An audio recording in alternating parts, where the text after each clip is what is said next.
And good evening and welcome to the Allen County War Memorial Coliseum for the first time in over a month. The IPFW Mastodons back on their home floor. Pat Hoffman on with Randy Schiffman tonight. And Randy, after a 7-game road trip, it has to feel great to be back on home floor. Well, you know, it almost feels like a home opener, doesn't it, Pat? I mean, it seems like it's been forever since we've been here. Dons went 2-5 on the road trip and played Texas A&M Corpus Christi just about a month ago. Dons played Texas A&M Corpus Christi that first time. They had a lead late in the game, let it slip away, ended up losing by 6. Yeah, and this is a very good team. This is a team, Texas A&M Corpus Christi, the Islanders, that might be in the NIT, and they have a 7-footer, Chris Daniels, who's being seriously scouted by the NBA. He is a player.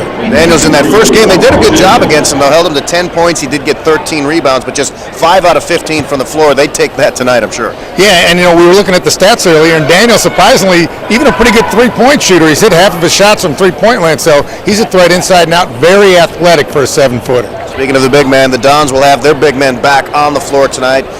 Best has missed 2 games in a row. He started the previous 21. Tyler Best, certainly good to have him back in the lineup for the Dons. Yeah, they definitely have to have him. He's their biggest guy, especially up against a 7-footer who's very agile. Because, you know, Best will draw guys underneath. He'll open up the offense on the outside, and I talked to him before the game, and he is raring to go. It's tough sitting out a couple of games. One thing we should expect, a lot of three-pointers. First time these two teams met, each team attempted 25 threes. Yeah, both teams can shoot the threes. It's going to be who makes the threes. We've seen this before with the Dons, especially in first halves of games. They'll shoot a lot of threes, but now they take them out. In the second half, they cut down on the number of threes they take, but they take better ones, and the percentage goes way up. So maybe they'll take a few less to start this one. We're looking forward to a great game. Corpus Christi, 16-8. That's the best record of any independent in the country. We'll have all the starting lineups and the play-by-play when we come back.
Tonight coming off the bad ankle, you get a little out of basketball shape, so he probably wants to make sure that everybody's nice and healthy and he gets as many minutes as he can against their best player.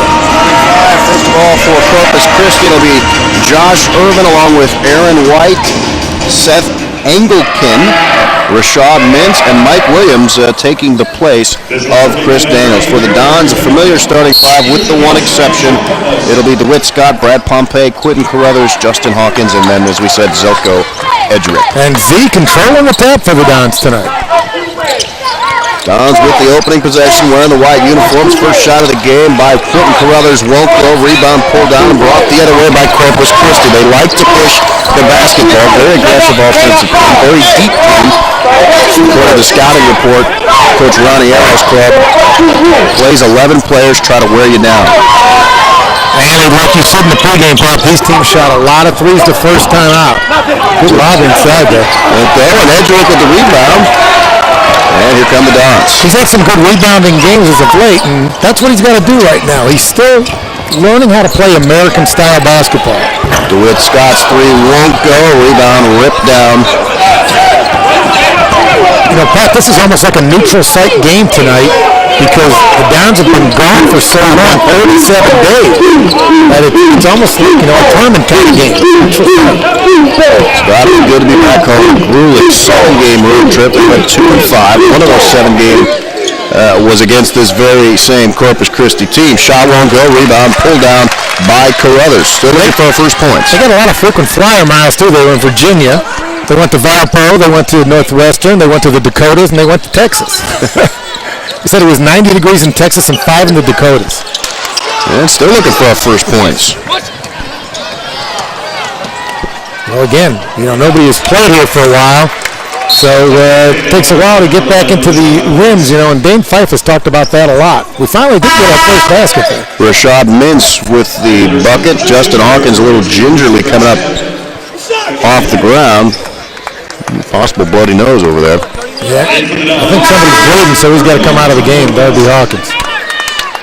Tyler Best making an early appearance. And also number 32, Cedric Smith, checking in for the Islanders, who are going to press. A lot of teams will do this, Pat. They'll press after a made basket or a made free throw. Getting a quick timeout here. I think they got to clean up the floor. So Dane Fife taking advantage. And, you know, they've had the Dons. They've had trouble against the press more than once this year, so this will be a good time for him to have a little chat about it. Yeah, they're cleaning some blood off the floor. In the first meeting between those two teams, as we said, January 19th, 77-71. Dons did a good job defensively against the big fella Daniels, holding 5 of 15 in the pregame show. Held Corpus Christi to just 40% from the field.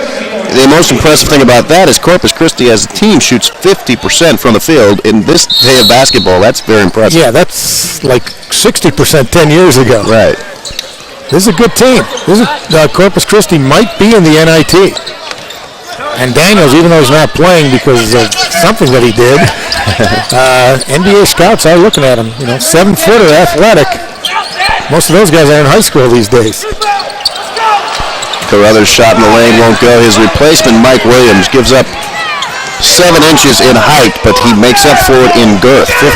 Number 55 on your screen.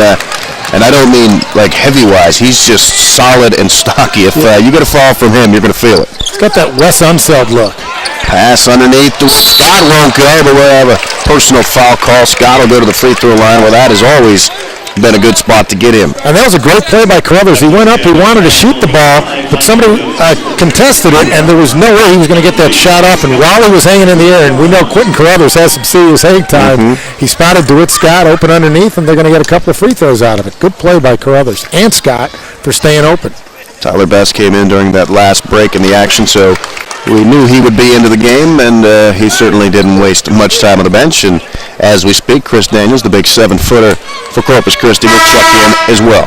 Yeah, his whole punishment, Pat, was 2 minutes and 14 seconds. That's going to make up for later in the game. Right. So he just didn't start. Not like he's going to play fewer minutes. The man who replaced Mike Williams came off with a big smile. Hey, it's going to be a start in the column. That's right. Scott gets 1 out of 2 free throws for the year. DeWitt was shooting 86%, so that's a very rare miss for him. 2-1 our score. We played 2.5 minutes. They take it inside to Daniels, and a good job with the strip by Carruthers. Yeah, big mistake by the big man there, Pat. When you're a big guy, keep the ball high, keep it away from the little guys, and he brought it down, and Quentin Carruthers stripped it away. Got a steal coming the other way. Mintz going to have the shot rejected by Quentin Carruthers. Q coming out playing some serious defense. He gets the strip, the steal, the block shot. He also had almost an assist if DeWitt Scott had made the basket. So Q filling up the stat line right now. Rashad Mintz getting the start tonight. He'll run it on top. He looks like he's going to have a lot of fun when Savory comes in. That's going to be a goofy matchup.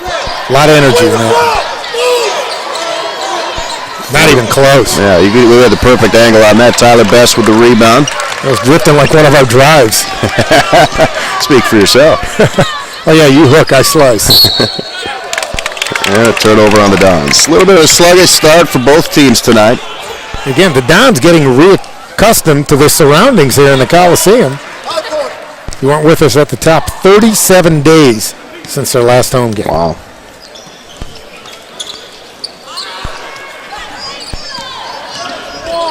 Inside, Cedric Smith will get his first 2 points of the game. I had a wrong number on my stat sheet for him. And on that last play, Pat, that's where you saw the inexperience of Željko Edgerich, because he just wasn't comfortable guarding the man out there. And not a very good shot fake, but Z went for it, and the offensive player went right by Z. Carruthers' acrobatic shot won't go. Daniels gets his first rebound of the game. That was a 2-on-1, but the one back there was 7-foot Chris Daniels. That's like a 2-on-2. And the three is going to fall for Josh Irvin, our first three of the game. It's a 7-1 start for Corpus Christi, and they put on the pressure.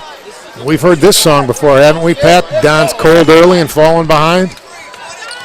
Brad Pompey back in the starting lineup. That's a change from 7 games ago when we last did a ball game. He was original starter at the beginning of the year, started coming off the bench. He's really played well since being put back into the lineup. Best underneath, kicks it out to Pompey on cue. Won't go, but Carruthers had it halfway down. I'm afraid it's going to count. They're counting that one. That's a surprise because I was watching. I always thought the ball had to go all the way through the basket. I think it does. At least I was watching. Unless somebody from the other team hits it. That's correct. And we do not have a replay on it, so. And I just have a feeling. I thought the officials might come by to see if we had a replay, and I think we're going to get our first media timeout. And we'll take a break as well. 7-3 our score. Dons trail it by 4. You're watching IPFW basketball on UPN Fort Wayne. You have everything you need, paper, pencils. We only ask that you do your best. And make you a snack.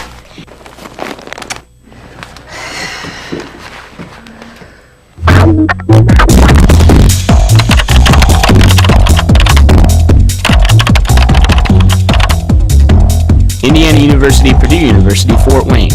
One university, two great names. Arnie's Army is back. The Mastodons are on the move with the best volleyball action in the Midwest.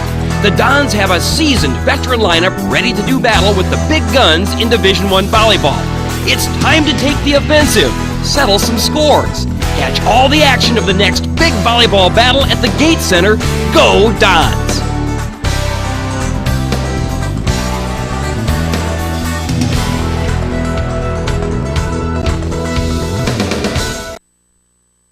Back once again at the Coliseum. Dons perhaps getting a break on the nonetheless, it was a tremendous play by Carruthers. Yeah, one hand slamming it back, but the only thing I can figure, Pat, is that they're saying that it was the equipment that malfunctioned, that the net got tangled up. Sounds like a Super Bowl, I remember. Yeah.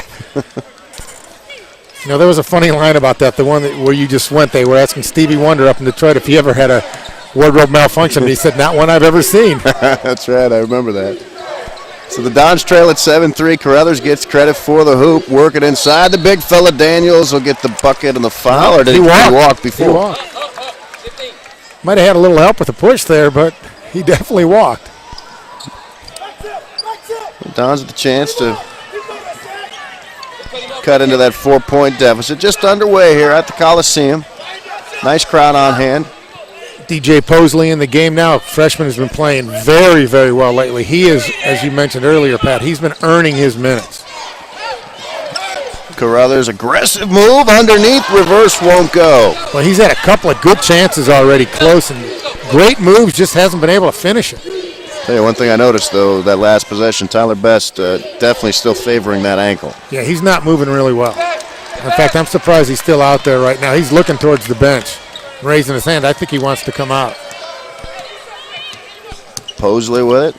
Over to Carruthers. Carruthers been very aggressive here offensively tonight. Dangerous pass. He'll be stolen away by Irvin. Takes it 1-on-2, and he'll draw the foul. That was not a good pass. Telegraphed it. No chance. Brad Pompey getting set to check in for the Dons. Justin Hawkins, good to see him back up off the bench. We believe he may have shed a little blood down there. Somebody did because they were cleaning it up and the trainer had his gloves on. Of course, Hawk's like a boxer.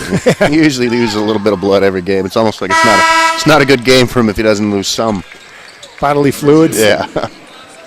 So Zelko checks out, as does Carruthers. Best stays in. That's good news. Probably, I imagine it's one of those things you really got to loosen that up. Yeah. Sometimes, I know it sounds weird, but it's easier to keep playing when you're injured because it doesn't stiffen up while you're out there. Right. Josh Irvin at the line. He's an 85% shooter. Hit his first one. And second one is perfect. The Dons have had some good opportunities to score, but only 1 out of 8 from the floor right now. Getting some good looks at the basket. Just not falling, but law of averages, you keep getting those looks, they're going to start falling. Kevin Menifee and Mike Williams check in for Corpus Christi as they continue to shuffle that lineup as expected. Go for the trap around half court. They're handling the press a little better tonight, at least early. Pompey over to Posley, shot fake, and a little too good of a shot fake. He knew what he wanted to do so early that his feet didn't catch up with his brain. That happens to me all the time. Or usually my brain doesn't catch up with other parts of it, to be honest. Tareen Mitchell into the game, seeing his first actions with the basketball right now. Over to Smith. He led Corpus Christi with 15 points in the first time these two teams met. First shot won't go. Mike Williams with a rebound. Put back won't go. And Hawkins brings it down, and Williams may have caught a little shot to the face. Williams cleared out some serious space on that rebound. Yeah, he got hit, I believe, in the face. And that looked like the swim move that Reggie White made famous in the NFL. I told you, he is thick. Yeah. And I mean that as a compliment. Don't misinterpret him, Mike. If you see this tape, I'm not picking on him. He's not fat. The man's no, in shape. He is put together. But he also set a great pick on the baseline. That's why they got the wide open jumper to start. But DeWitt Scott, for kids watching at home, his free throw mechanics are fantastic. Absolutely his release. Beautiful. Same thing every time. They talk about that a lot on the free throw line. You need to have a routine. He bounces it the same. He spins it the same. He looks at the same thing. And we jinxed him. Of course. That was so cold. We could have expected it. Dons almost had the turnover, but Mitchell maintains possession. Mitchell a little out of control there. Be careful about palming the basketball there. They've been calling that. It's been a point of emphasis this year. Well, they call it, Pat, they're not going to call it if you're doing it in the backcourt and there's nobody near you. They call it when you use it to your advantage. And Cedric Smith with a nice move inside, gets the contact from Hawkins. He'll get the foul. Dave Fife not happy with the referee. No, because Smith created the contact. Hawkins was bodying him up, chesting up to him. And that's what caused, that helped cause the contact. That's a smart offensive play, I think. It's one of those when you're coaching, when your guy does it, it's a great play. Right.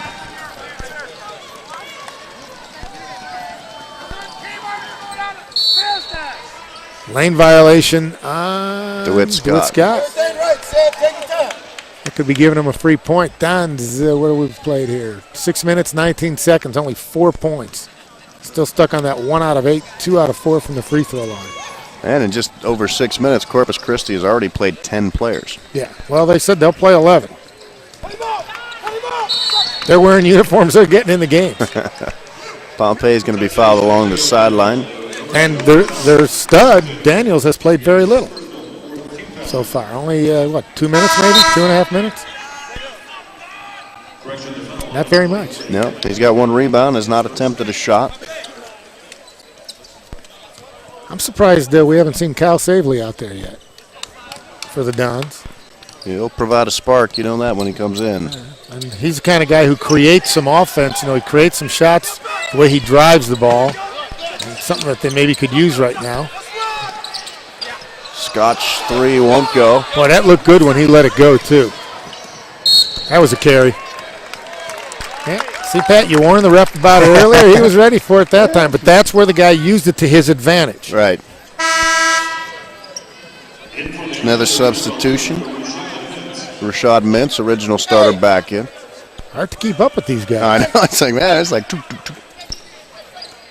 But that's, when you play that push-it game, that'll really pay off for you in the second half, you would expect.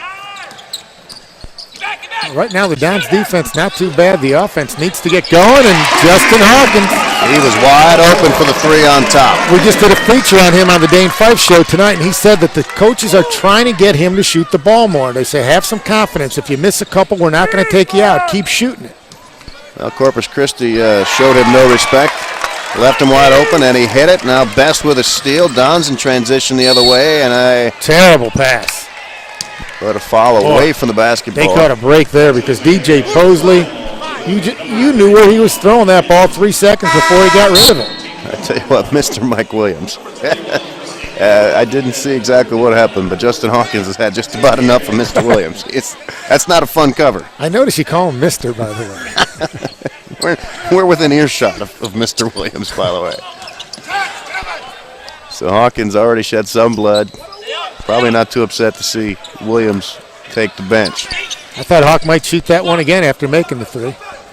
Don shooting over that defense. Three won't go for Pompey, and we got to push off. Best got shoved out. Yeah, that's where the little guy. Oh no, it was Smith. I thought maybe Mintz had gotten him number 11, but it was number 32, Smith. As poorly as the Dons are playing right now, Pat, offensively, 2 out of 11. They're only down 5. So the defense is hanging in there. That's always an important thing because a lot of times when you're not shooting the ball well and you're not scoring, you slack off on defense. Right now they're even, one down on the board's 10-9. And Pompey will get the bucket. Nobody was guarding him underneath, and he kept thinking someone's going to come over. It's like, heck, I might as well just shoot the ball, and he did. And now it's only a 3-point game. Kick it out, open for the three, and knock that one down. Aaron White, the rainbow three. Not like that one kid from Longwood who was just throwing up. Yeah. There's going to be an easy jam. That Cedric was just Smith. Sloppy turnover. 5 turnovers already for the Dons in the first 8 minutes of the ball game. That's not going to cut it. And many of the turnovers coming with an easy path to the basket the other way. And those two, that last one, that's what they like to call an unforced turnover. And you're just really not trying to do much with the ball, and they're not guarding you that well. Best with it, working on Smith.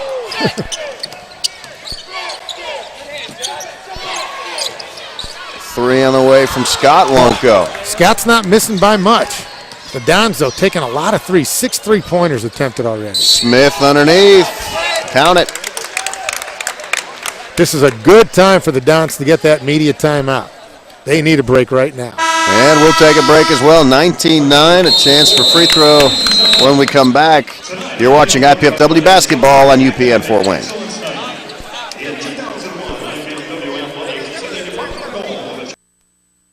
Are you in there?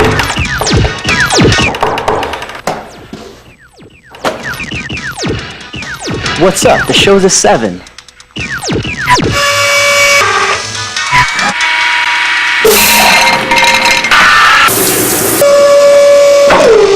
Whoa.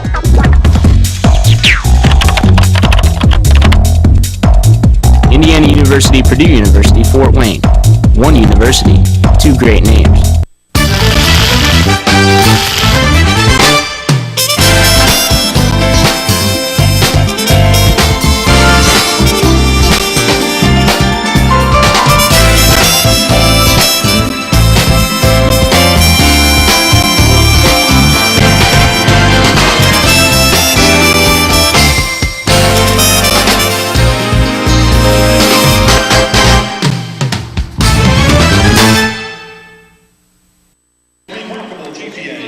Back once again at the Coliseum, 19-9. Not a good start for the Dons. Corpus Christi really with a quick little spurt here in the last 2 minutes. And the bad shooting and the turnovers are catching up with the Dons. They're only shooting 23%, 3 out of 13. They've already taken 6 3-pointers in the game, Pat. That's just too many. They're not going. I mean, they're not horrible shots. Guys are open, but if they're not falling, you got to work the ball inside.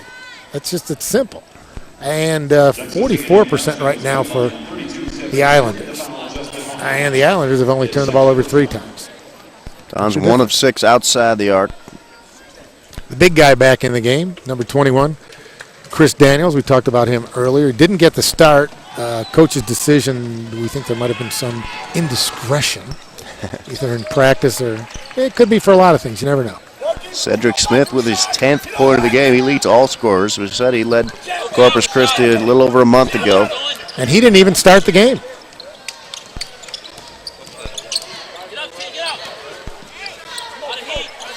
Dons just look out of sync, don't you think? Yeah, they do. Of course, you got to give credit to Corpus Christi. They're pretty good at pressuring the basketball. Scott will put up the shot, won't go. He just can't buy one right now. DeWitt Scott. Almost a carry 0 that for time. 7. Pompey with a nice block on Rashad Mintz. You know, you've taken to calling DeWitt Scott Mr. Efficiency. You know, last couple of home games, he's like 20 points, shooting right on only like 10 or 11 shots. 0 for 7 tonight. Very unusual. And 2 out of 4 from the free throw line. That's the real shock. Dons will try to right the ship. They trail it by 11. Don't want to fall too far behind in this one. Of course, they're accustomed to second half comebacks. So right now, though, they're losing the crowd. Well, there's really not much to get pumped up about. Bad box out there. Seth Engelken put up a shot. There were 2 guys in front of him. Nobody boxed him out. He just walked back in and got his own rebound. Engelken is 6'8" junior. Very active inside force. And the Islanders have some size. Oh, yeah. Here's a team that's won 16 games and stands a very good chance of getting in the NIT, which theoretically means it's probably one of the top 75, 80 teams in the country. And Coach Ronnie Arrow has been the only coach they've had since the inception of their program. Daniel's showing a little range there. The 7-footer hits the jumper. His first 2 of the night. He's going to be playing professionally somewhere. Guy that size and that. Ooh, nice pick by Z. Guy that big and that athletic's going to find work. Nice turnaround by Carruthers, and he left the shot short. You could see him kind of guide it. Right. You're exactly right. But once again, he's creating some really good looks. He's just not finishing. When the guy fell down, all of a sudden, I think you could see him go through the thought process as like he was just too open. He was surprised. 17 fouls already on the Islanders, so the Dons, maybe they can score from the free throw line. They certainly aren't doing it from the floor. Coach Arrow's program, as we said, in his 6th season there, in the past few years, they've beaten Texas Tech, Texas A&M, so they have beaten some top programs. Maybe Texas Tech? A little night school action there. Or night got schooled in that one. Yeah. Zelko missed the free throw. Don's even struggling from the free throw line. 40% from the free throw line, 20% from the floor. That adds up to a 13-point deficit. Just past the halfway point of the first half. Glad to have you along with us tonight on UPN Fort Wayne. DJ Posley holding. It almost looks like IPFW's the road team right now. They look very uncomfortable. They look like they just stepped off an airplane and they'd rather be somewhere else. Shot inside, too strong. DeWitt Scott comes down with it. Not often you see the air ball from 4 feet, unless I'm shooting it. You don't shoot from 4 feet. I shoot from anywhere. Posley, nice try. I mean, something's got to go on with that rim there. They got to check that and make sure there's not a cover on it. Now, I'm trying to figure out how they just called that a jump ball. Matt Slatnick took the ball away from DJ Posley and then dribbled it out of bounds. And the whistle didn't blow until he dribbled it out of bounds. And the rest trying to say I should have blown the whistle earlier when you guys were holding it together. It's now a 13-point game. Dons just can't do anything offensively. Nothing will drop. And again, just a little surprised we haven't seen Kyle Savely in there, Pat. That's a good point. Maybe he's under the weather. Or he was warming up. He looked okay out there in practice, so maybe he did something he wasn't supposed to do. Daniels with the shot won't go. Dons do get the rebound. Dons trail by 4 in the rebound category. They were out-rebounded by 10 in the first meeting. Right now, Kyle Savely, You know, a couple extra guys on the Comets roster. He looks like a healthy scratch right now. And with the team struggling, you would expect him to be in, but yeah, he's the spark plug guy. Well, here's the place, though, where the Dons can make up some of this deficit. Islanders in the bonus already. The Dons can hit the free throws. They can get back in this thing. Posley at the stripe right now, 61% free throw shooter. I was trying to reverse jinx that time. See? Well, it worked on the first one. DJ, just a freshman. He showed flashes of really solid play. Really learning how to run a team, though, at the college level. It's so much different than doing it in high school. Everything happens so much faster. Everybody's so much bigger. You know, it's the opposite of what you think. Well, you think, well, they're bigger, they're not going to be faster. But they're bigger and they're faster. Boy, Daniels went over the back and they didn't call it. Doesn't matter.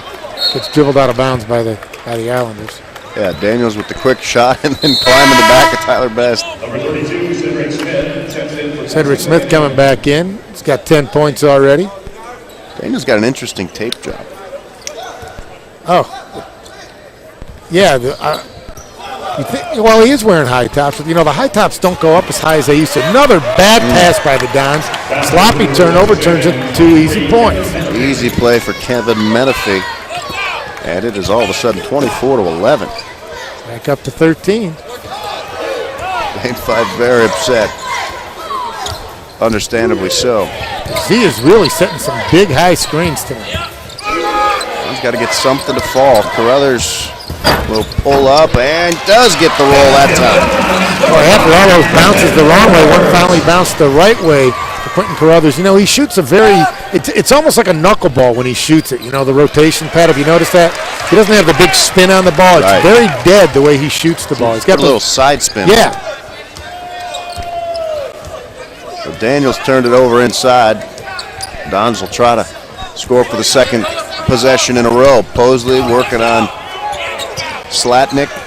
Out to Q. Jump step, left hand, no. Daniels rebound.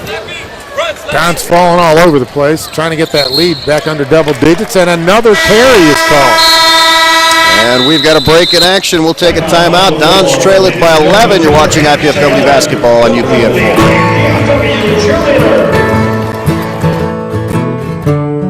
I done fucked it up already.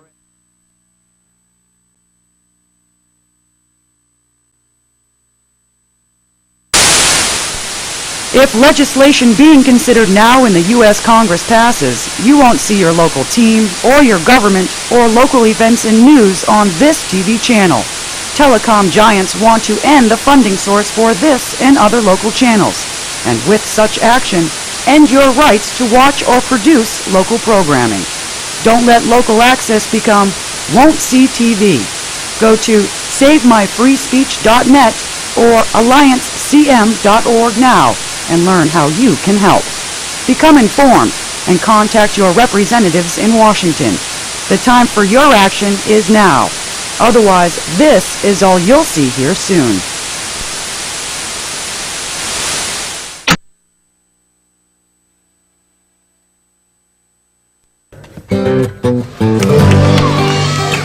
Well, Bob Knight will have Night School, his new reality TV show. Dane Fife putting his kids to school right there during that time. I thought you were going to have a name for him. Fife School. The Fifedom? The Fiefdom? Fife's Fiefdom? Yeah, I really got to give Coach Fife a lot of credit. I think he's done a good job in his first season here. And the Dons, you know, with the background that he has and the drive and the force he has, you got to expect a lot better things next year with these kids with a year of experience and then getting a couple of transfers in as well. Yeah, and everybody's coming back. And the guys who are coming in, you know, they're redshirting right now, so they've been practicing with them all year. It's going to help a lot. He just can't foul him. Posley will put it up to 17. That was a tough shot. Right in front of us, and boy, that defender was all over him, and he just put a little extra arc on it. That was a great play by DJ Posley. Dons have cut it back inside 9. I think 13 was the biggest lead. Yep. He had that a couple of times. Cedric Smith said the hot hand. A little flat on that shot. He had a little too much. You could see he shot it from the palm. Now you shoot the ball from the fingertips. move up. We do have a crowd here, Pat. There are real people, not just that mannequin stuffed into the seats. Yeah, finally had something to cheer about. They've scored 5 quick points after the timeout. Boy, that was a push-off. And shot too high off, won't go. Rebound told down by Best. So the Dons have a chance to really make a run right here. They've cut it down to 6. They've shaved 7 points off the lead. Fife off the bench, encouraging his team, telling Posley to push it up, keep it going. Posley, quick first step over to Carruthers. He'll cut in the lane, wide open on top. Pompey knocks down the All of a sudden, fans are killing him. Islanders need a quick timeout. Good move by the coach. We'll stay here with you on this one, Pat. The shooting heats up, and all of a sudden things start going a little better. You play better defense. Tyler Bester, check him out when we get back to game action. He is moving very gingerly. Now, he's not the quickest guy on the team, but you can just tell it's really tough for him to push on that bad angle. You know, it's more just taking, for a big guy when he's underneath, just a step or two in one direction. He's really having some trouble doing that right now. He's being very game, though, hanging in there. Dons have responded well to that latest timeout. Coach Ronnie Arrow quickly calling a timeout. He's seen a 13-point lead trimmed down to 3. You know what the Dons need to do? I just figured it out. When they come out, instead of just warming up, they should actually play like a game for about 5 minutes. So they'll think they'll have already played the first 5 minutes of the game to get all those bad shots and the sloppy turnovers out of the way, and then start the game. Maybe I'm going to bring that up with Coach. On the next Dane Fife show next Wednesday, that will be Randy's suggestion for Coach. And Posley comes down with a loose ball. Here come the Dons, a chance to keep that streak alive. They've scored 8 straight after the timeout, and now a foul on the floor. Posley go to line for 1-on-1. And Pat, you know what? One of the impressive things about this comeback, they're doing it without DeWitt Scott, their leading scorer. He's missed 9 shots already, and he's only 2 out of 4 from the free throw line. He's missed 5 from 3-point. Oh, yeah, he's 0 for 5 overall, 0 for 4 from 3-point line. Oh, he shot more. He's struggling, but not that bad. He's not in Schiffmanville. Yeah, the good thing about DeWitt Scott being 0 for 5, you're right. It's like, eventually, good shooters got to keep shooting it. It's going to start to fall. That's right. Posley hits the free throw. Posley's getting a little confidence going right now. He's having a nice game. Got 5 points already. 3 out of 3 from the line. That's it. He's going to miss this one. Now he's going to make this one. Chance to cut it to 1, and he does just that. So it's 24-23. This crowd really starting to get into it now. Coach Fife has to be encouraged, and they've picked it up defensively as well. That's really been a big turnaround. Defense been pretty solid the whole game. I mean, as poorly as they were shooting the ball, they easily could have been down by 25. It was only 13 at its worst. Cutting into the lane, and the bucket and the foul will go for Tareen Mitchell. From behind. He just got whacked on the head. Quells, I believe, with and he at showed least 8, maybe a 10-point run. Yeah, he showed his strength by just being able to make that shot. Here's the replay. Look at, he really gets hit pretty hard. He still hung in there and kept his eyes on the prize, that being the basket.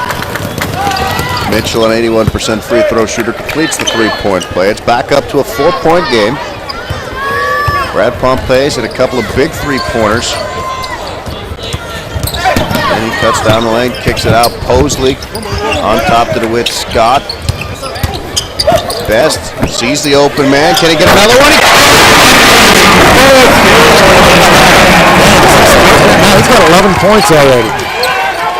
And the thing I noticed on that play is Tyler Best, such a good passer. He saw the open man. He leads the team in assists. Don't often see that from a center. There's the replay. He was just ready to go. He cut into that lane. He knew exactly where the man was going to be. And great defense on the other end. Just stood there with their arms up and let the guy jump into you. You get the block, and they're not going to call the foul. Back to a 1-point game. Almost a steal by Pompey.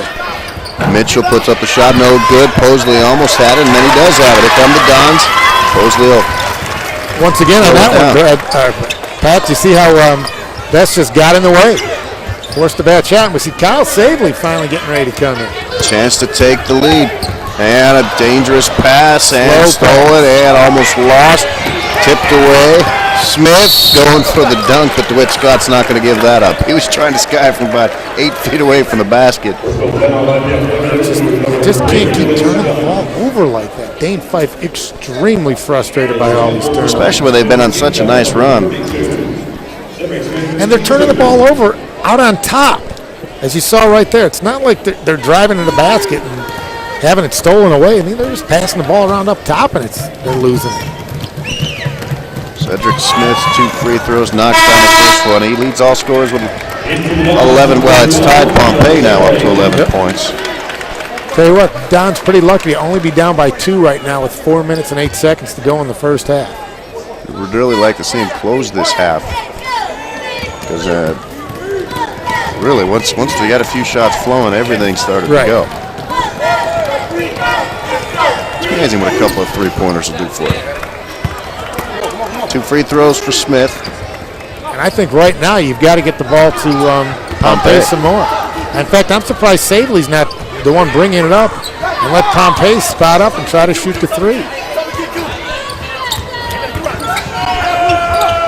Savely seen his first action, has it on top.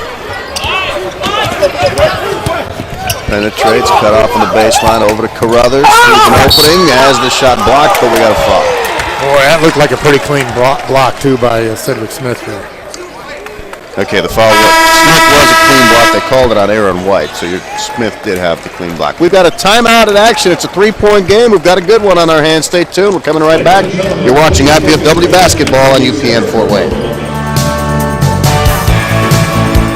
Mom, Dad, you know we love kids, and I've made a decision that will totally change my life. Cameron's too. It's a huge responsibility, leading someone into, who knows, communication or science or math. That's what life's all about, right? Learning so you can pass on knowledge to younger minds. Dad, Mom, I want to be a teacher.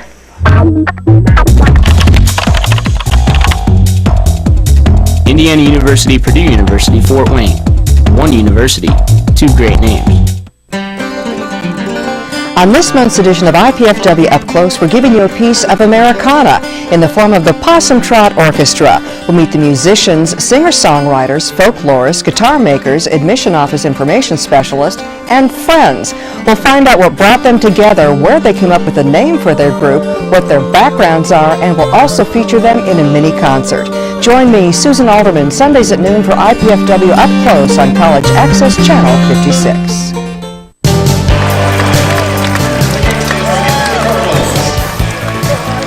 Back once again, 3-point game. Dons have heated it up from the outside, Randy. Brad Pompey with that beautiful release.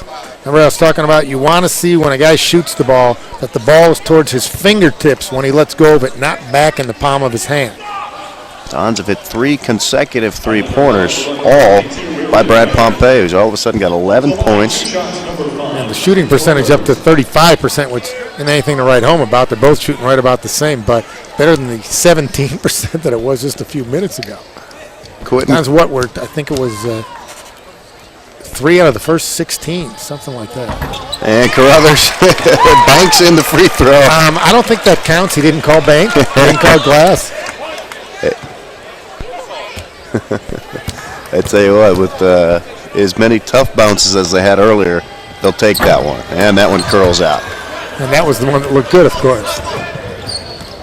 Carruthers, just his shooting touch just a little off tonight. I wonder if they've worked with him on that, try to get some more rotation on the ball, because when you have more rotation, you usually have a better touch on it. Smith backing his way in, kicks it out to Slatnik, back to Smith, and tried to get it to Daniels. Daniels was going for a rebound. Tyler Best a couple of, down there, a couple times he came over, very nice double team. It's caused some problems. Really out. Chance to tie or take the lead here for the Dons. That would be quite an accomplishment after the way they started. They trailed it by 13. Whittled it down as close as 1. Savely was open in the corner, but Scott just couldn't get him the ball quickly. They got DeWitt Scott over here if they can find him. Best backing down Daniels. Now it's Carruthers. 3 on the way. I thought it was good, just a little bit short. Scott still can't get it to fall. He's not off by much. Everything is really close. Lob inside, and a nice job by Scott tipping it away. That looked like an easy two. Don's in transition. Pompey thought about a three. He's still playing defense, Scott. That one's going to go. Halfway. Looked like it was in. He was halfway down the well. That would have given the Dons the lead. Daniels has not done much tonight. And on cue. On cue, he gets the little floater. His second bucket of the night. Gary Johnson getting ready to come in for the Dons. Could be coming in for... Might be coming in for DeWitt Scott. Dons had a chance to lead on their last shot. Didn't fall. Now they trail it by 4. Best will take the three on top. That one won't go. Pompey kept it alive, but tipped it over to Daniels. Mitchell the alley-oop to Smith, and that was an impressive throw down that time. I tell you, Pat, I watched them warming up, and they were doing that left and right. Just about every guy in this team can finish. Back to a 6-point game, Dons. With a minute and a half to go here in the first half. Don't want to let it balloon back up. Pompey hits. Oh, that was down. That was down. Holy cow. It's almost a carry again. Really a key spot here, final minute 20, Randy. It's like back up to 6. Yep. You made that great run. You got right back into it. Yeah, you got to finish a little stronger than this if you're the Dons. Slatnick almost lost it, knocked it out of bounds by Savely, but it's off Savely. The dancing Don trying to help over there. Savely coming up. Maybe, you know what? Savely, he looks a little not so hot tonight. You know what I mean? He might have a touch of the bug going around. Yeah, so what's going around, all right? It's making its way to our station. Inside to Daniels. Going to be fouled by Best. Well, at least make him go to the free throw line and shoot a 1-and-1. Better than the dunk that was about to follow.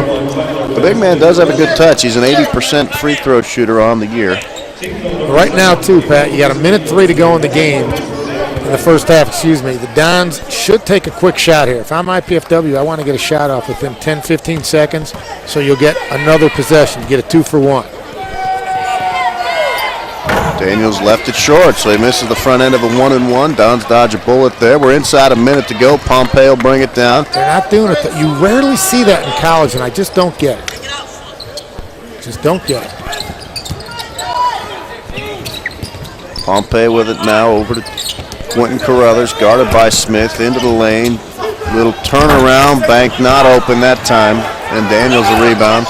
About a 5-second differential on the shot clock. And they're going to take their time. You heard their coaches yelling out, play for one, play for one. 6-point game. Dons need a good defensive possession here. Yeah, this is big. You definitely don't want to give them a 3. Yeah, if you go in down 6, you feel pretty good. If you go in down 8 or 9, it's a little different game. Smith, boy, how did he get that one to fall? I don't know. I think he shot a 1-iron because it didn't go high, very high. 7 seconds to play. Pompey with it, plenty of time. Cuts in, off the window, and the Dons will get the final bucket of the half. That's big, and that's the guy you want to take in the shot to finish the half. So after trailing by 13, cutting it back to 1, we'll head to the break with a 6-point lead. Stick around on the Centennial Wireless halftime show. Randy's special guest will be Billy Gernon, the baseball coach for IPFW. We've got an entertaining basketball game in our hands. Stick around. We're coming right back. You're watching IPFW basketball on UPN Fort Wayne.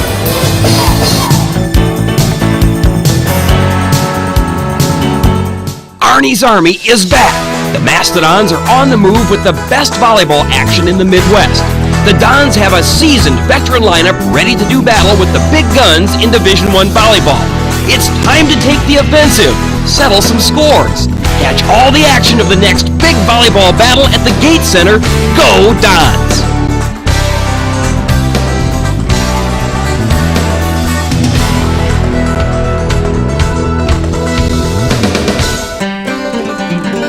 On this month's edition of IPFW Up Close, we're giving you a piece of Americana in the form of the Possum Trot Orchestra. We'll meet the musicians, singer-songwriters, folklorists, guitar makers, admission office information specialists, and friends. We'll find out what brought them together, where they came up with a name for their group, what their backgrounds are, and we'll also feature them in a mini concert. Join me, Susan Alderman, Sundays at noon for IPFW Up Close on College Access Channel 56. Pizza! I must eat. Wait, what is this? Capsicum annum? Agaricus bisporus?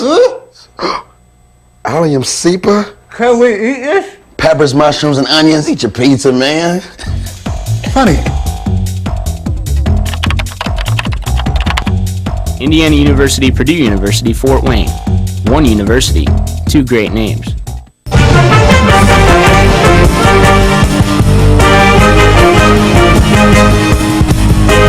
Did you know IPFW has its very own pep band? The Startup Band is looking for more members and we want you to join. IPFW students even receive a credit for their participation. Perfection is not required, just enthusiasm and a desire to share your school spirit. Check out our website for more information. Don't just play, stomp.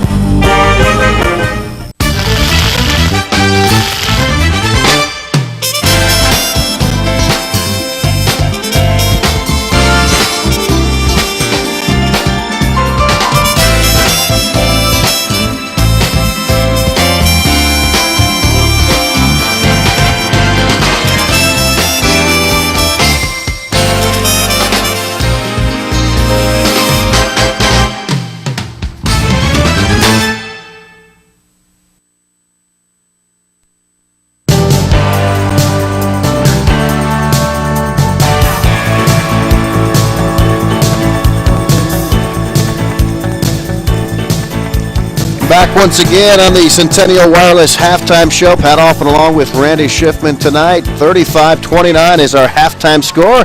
And we send it down to Randy with our special guest. Thanks, Pat. Billy Gernon. I was surprised. I was out on campus the other day. You guys were practicing outside. Yeah, we were. I was just telling my wife about this. This is my 7th season, Randy, and we've been out 3 times since we got back from Christmas break, and we haven't been out once before this year. So maybe the ice caps are melting. And one of the good things about being a baseball coach up north is pretty soon you're going to get to take a trip somewhere warm, aren't you? Right. Well, we leave in less than 48 hours to go to Middle Tennessee State down to Murfreesboro, where it was 68 degrees today and supposed to be 41 with a chance of flurries this weekend. But we'll take it, you know. We'll take it. Just a chance. We're tired of looking at each other and ready to get outside and start playing. And we were just talking, you had a couple of guys last year really good. You had one guy drafted, and you had another guy who's getting a look in the Frontier League. How do you replace guys like that? Well, it's very difficult, and we've struggled to do so. We've got some nice guys that have come in, some new recruits that are going to help try to fill in and mesh with the team. But Ryan Steinbach, who was a 20th rounder with Baltimore, really hard to replace that. You just hope to get somebody that can just take care of the shortstop position and not be a pro, just be an efficient shortstop.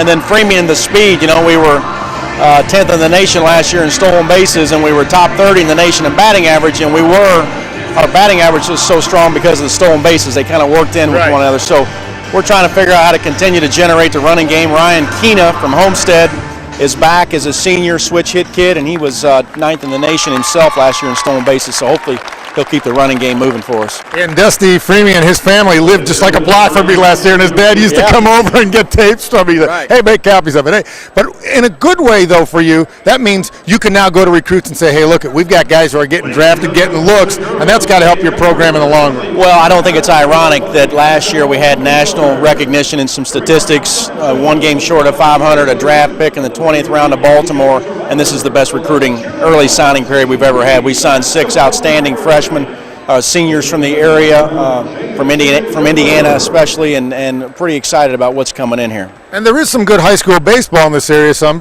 that's a pretty good recruiting pool for you close by. It really is, you know, and I think you got to validate yourself before you start landing these local kids. They want to get out of town, and I respect that, and hopefully we'll continue to put a good product on the field and draw more of the local flavor to stay home a little bit. So how do you as a coach go into this season, how do you try to follow up on what was such a great season? Well, I think you set reasonable and attainable goals. I think you stay away from last year. You never look back. You always look forward. And we let this team identify themselves and let them go out and achieve as who they are and not worry about last year. And we got 10 seniors this year, and I'm pretty confident that we're going to be looking at a productive season again. And I know you're an aggressive coach. You like to run. You like to, really move the ball around a lot. But does it still come down to pitching and defense? If you don't have that, you don't have a prayer? It does. I mean, offense comes and goes, and defense is the one steady thing you look with. And that old T-shirt, the one that says nobody ever drowned in sweat, well, the other one's that defense wins championships. and they proved that down in Bloomington for a long time in the 70s and 80s in basketball. But that's one thing we put a little more attention in this year, Randy, is cutting down on the errors based on balls and hit by pitch. That's where other teams are getting a big inning on us. And now that we have some offensive power to counter that, we've put a little more focus in the area of pitching, and we're hoping to see some product result from it. Hey, last question. You brought up the basketball. I just want to tell you this. I got a phone call the other day. Someone asking me where Luke Recker was playing, and people may not know, but he's your brother-in-law. Yeah, he is. Is he still overseas? He is overseas. He's playing extremely well. I think this is his third year over there. And He's still in Spain now? he is actually in Italy. Now he's in Italy? He's in Italy, and he's making more money than I am. I know that. And I think the tax bracket's a little bit better, too. He's top scorer on his team. I've probably done surprise many people, and don't get to see him as much, and my kids miss him, and we wish we could see him play, but we're glad he's able to continue his basketball career. He's pretty fortunate to be able to do that. Okay, so we answered another question for you, too. Hey, let's throw it back to Pat. More halftime report. Pat? All right, thanks a lot, Randy. Our Centennial Wireless halftime report will continue. We'll take a look at all the stats when we come back. Right now, it's a 6-point game, 35-29. The Dons trail it by 6. You're listening to IPFW Basketball on UPN Fort Wayne. You know, if she continues to spill product at a rate of 3 per hour, unit cost, say 60 cents. Factor in breakage, downtime, lost sales, you're looking at $2,400 a month.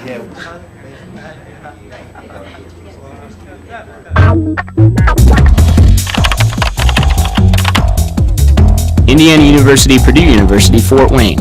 One university, two great names. Oh, yes, to the 40, to the 50, to the 40 of Dedham. He's going down the sideline, and it's up. If legislation being considered now in the U.S. Congress passes, you won't see your local team or your government or local events and news on this TV channel. Telecom giants want to end the funding source for this and other local channels, and with such action, end your rights to watch or produce local programming. Don't let local access become won't see TV. Go to SaveMyFreeSpeech.net or AllianceCM.org now and learn how you can help. Become informed and contact your representatives in Washington. The time for your action is now. Otherwise, this is all you'll see here soon.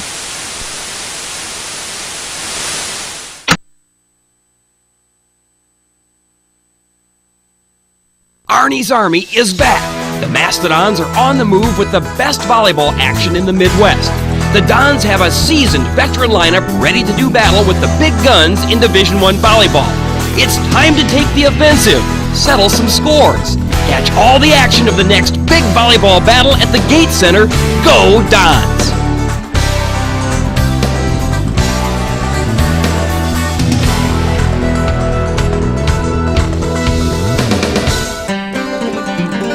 On this month's edition of IPFW Up Close, we're giving you a piece of Americana in the form of the Possum Trot Orchestra. We'll meet the musicians, singer-songwriters, folklorists, guitar makers, admission office information specialists, and friends.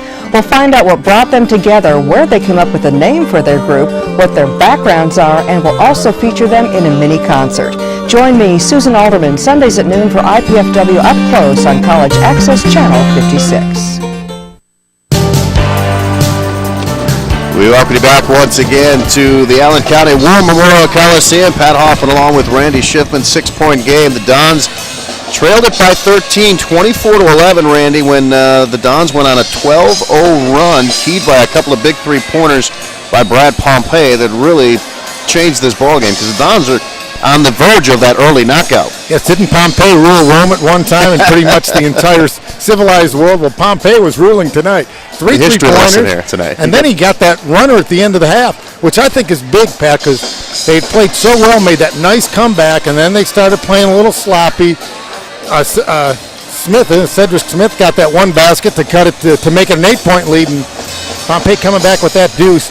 You go into the locker room with a little more bounce that way. He's got 13 points already in the first half. Great first half. All right, there have been no ties and no lead changes in this game. The Dons have never led in this basketball game. Got within one. Right, they got within one after the 12-0 run. You look at the stats, it's actually, in my opinion, quite encouraging because the stats are quite discouraging. But to be down only 6 points when you're shooting 31% from the field and just 4 out of 14 from 3, and your top guy, DeWitt Scott, leading scorer, is 0 for 7 from the field tonight. You talked about the Islanders firing a lot of threes. Not tonight, only 4 in the first half, but they've been very effective on the inside. The Dons had a lot of turnovers early, so that's pretty good. And, the Islanders didn't have many turnovers earlier, but free throws, the Dons could have taken more advantage of that. They were in the bonus early, but missed a couple of front ends, and those points add up.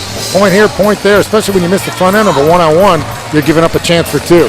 One thing that is encouraging is 17, they average 19 assists, I should say, does Corpus Christi, and they only have 5. So the Dons have prevented that. So you're listening to the Centennial Wireless halftime show. We've given you some of the stats. We'll take a look at the individual numbers as well as some of the first half highlights when we come back. You're listening to IPFW Basketball on UPN Fort Wayne.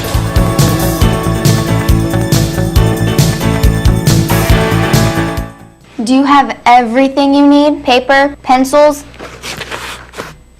We only ask that you do your best. I made you a snack.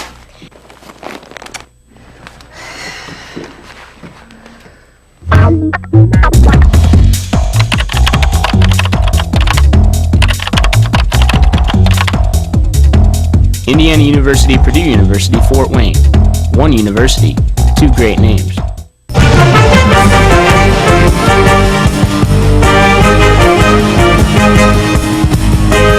Did you know IPFW has its very own pep band? The Stop Band is looking for more members, and we want you to join. IPFW students even receive a credit for their participation. Perfection is not required, just enthusiasm and a desire to share your school spirit.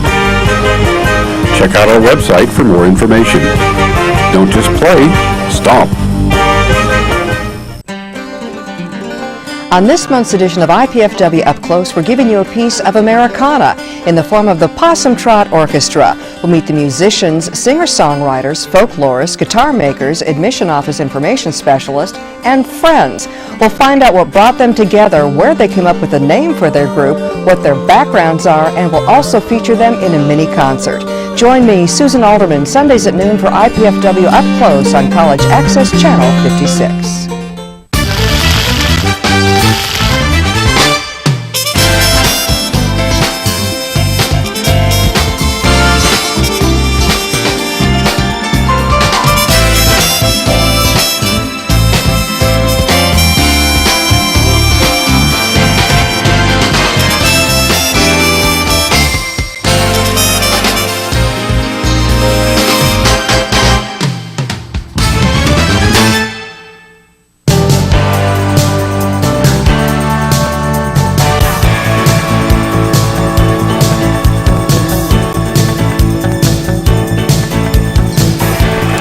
Back in the Centennial Wireless halftime show, 6-point game, 35-29 in favor of Texas A&M. Pat Hoffman along with Randy Shipman. Happy to have you along with us tonight. Randy, as far as the first half goes, Brad Pompey really distinguishing himself with 3 big three-pointers. Yeah, and the runner at the end of the half, which cut the lead back to 6, and that was huge. 13 points up from a guy who maybe you expect 8 or 10 for the game. There, look at the beautiful form. I mean, he just knows that ball's going down as soon as he lets it go. Watch his feet. You want to square your feet up to the basket. I learned that from Matt Nover. He told me I was shooting all wrong. I was facing sideways. So a lot of times you can tell by the way a guy's feet are aiming if he's shooting the ball properly. And you can see on those shots their feet are squared up. Right, watch it. Look at his feet. See how they're aiming right towards the basket? Ball's at his fingertips. Good release. Good rotation. And I think that's one of the things that's hurting Quentin Carruthers right now. He doesn't have that real good rotation on the ball. I know he shoots a dead ball, but he usually has a little on it. Pompey really picked it up. You can't figure that DeWitt Scott's going to have another 0 for 7 half, and you can't figure that Quentin Carruthers is going to go 2 for 10 again. It's like you were saying to me in the break, that who would have thought the Dons between Carruthers and Scott, 2 for 17, but they're only down 6 points. Yeah, so you want to see a quick start if you're an IPFW fan, which we assume just about all the people watching us tonight are. We may have a few Corpus Christi transplants here, but not many. And after a sluggish start in that first half, they can't afford a similar start here in the second half. As we said, they went on a 12-0 run to cut into that 13-point deficit. Downs get the ball to start the second half. Scott's coming out firing. I'm sure the coaches told him to shoot, but I just think they don't want him to take so many threes. Out of the 7 shots in the first half, Pat, 6 were three-pointers. We almost had a visit at the scorer's bench here. From Mintz? Yeah, Rashad Mintz wisely. He might have made mincemeat out of us. No, and I haven't been saving that. Oh, you know what? I was wondering about that. I saw the name Mintz, and I'm like, Randy's going to have something for that. He could have fresh breath, too, from Mintz. It just depends on how you want to use the word. Prepare yourself, folks. It's not going to stop. Yeah, I'm done. All right. DeWitt Scott, we'd love to get him or Carruthers a quick bucket to get their confidence up. Carruthers will take the shot, and it just bounces out. He and Scott have both had a lot of those tonight. They're getting a lot of rim, just not getting a lot of the air in between. Look at the rebound, though, by Carruthers. Carruthers really, outside of his shooting, I think he's done just about everything else. Yeah, he's played a nice ball game. He just can't get the ball to drop. You hear the coach yelling, he's driving.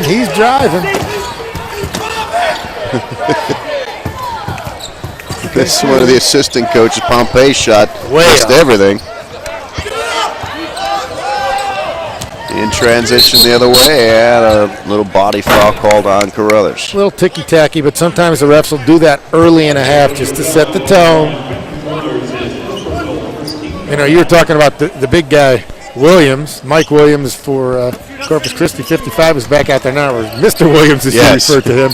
Didn't play a lot in the first half, and he was playing pretty well, but he picked up 2 fouls, so they had to sit him down. Another air ball. Mike Williams, 6'5", 265. That's a tremendous defensive end in the NFL. Or possible future tight end if he's got the hands. Yeah. It's all coming from college basketball teams like these days. Pompey, quick first step, and nice pass to Carruthers, and he's going to be fouled. Good move. I was shocked he didn't shoot that ball. He was wide open. One of the other, we talked about Antonio Gates going from, it was Kent State to the NFL, but here's the drive again. Look how open he is right there, but maybe because he just missed that other one badly. He passed it down. Tony Gonzalez played college basketball as well. He played football too, and he was more of a football player, but he was a pretty good basketball player for Cal. And remember Julius Peppers? He's a defensive end. Remember, he played a couple years for North Carolina, because I remember I was at the Final Four one year down in Indy, and he was playing. Well, and the most known one around here, Marcus Pollard, of course, several years with the Colts now with... Never played college football. He played at Bradley. Right, now with the Lions. That was a bad career move. But he didn't have a job with the Colts. That's a good point, so I guess. And he still got, that touchdown. He scored that touchdown against Tampa, and they overruled. That was a touchdown. Yeah, thanks for reminding me. By the way, Dane Fife's a big Lions fan. Well, he's a Michigan boy. Big Lions fan. Carruthers, when you're struggling from the field, best way to get back is to go to the line. Maybe that'll get him going. I think he just needs to drive a little more, too. Take the shorter shots. Same with Scott. Scott's just, again, he took 6 3-pointers out of 7 shots in the first half. Great play by Pompey. That was the lob to Chris Daniels, and Dons were ready for that one. Carruthers a little out of control, almost lost it. Pompey, good job bringing it out. I'd say there are some quick players for Corpus Christi. Pompey, 3. With a man on him, won't go. Coming back the other way. And too high off the window. And Carruthers with another rebound. Carruthers having a nice night on the glass. That's 5. Also with a nice block a little earlier. And you know what? The guys didn't give up on that one. Pompey stayed with that one after he missed the 3, which looked like it was good. He quickly got back because that was a 3-on-1, but he got in the way and forced a tough shot. Good hustle. DeWitt Scott, we got to get him off the mark. Looking for that first bucket. Pompey, that one a little short. Kind of aimed that one. Yeah, sort of forced it a little. And Justin Hawkins, he hit that big 3 in the first half, and that's the only shot he's taken. Long 3 on the way. Counted for Aaron White. Boy, he likes that rainbow shot, doesn't he? That's a couple of those he's hit tonight. Leads back up to 7. Dons, again, have never led. They've been within 1 several times after trailing by 13. And on Q. Oh boy, if they'd been looking, that was a turnover right there. Nobody on IPFW was paying attention on defense. Yeah, we got the turnover anyway. So Justin Hawkins, Randy, you got to start talking about him a little bit more. Yep. And we're in that all-important first 5 minutes of the second half. Every coach I've ever met preaches about how, they break the game down at basically five minutes at a time. And they always talk about that first 5 minutes of the second half can really set the tone for the rest of the game. I look for the Dons to go inside here. Travis Best just back in. He hasn't touched the ball as much as he usually does tonight. As we mentioned, Travis back after missing 2 games. DeWitt Scott, and it won't go again. Boy, this is just so uncommon to see. We're calling him Travis Best. That was my mistake. It's Tyler Best. Travis is his brother who played for Purdue. And that's not a good foul for Chris Daniels, but tell you what, DJ Posley will take it. DJ Posley playing one of the best games he's played in college. He's got 6 points, 4 out of 4 from the free throw line. He saw the nice shot fake, goes up strong, and gets hammered by the 7-footer. And he'll get 2 free throws out of it. DJ likes playing here at the Coliseum. He had a very strong game, gets the nice roll. Pat, he's got 7 points right now. He's also got 4 rebounds, only 1 assist. I thought he had a couple of more. Still having a nice game. He did have a couple of turnovers too, but nothing perfect.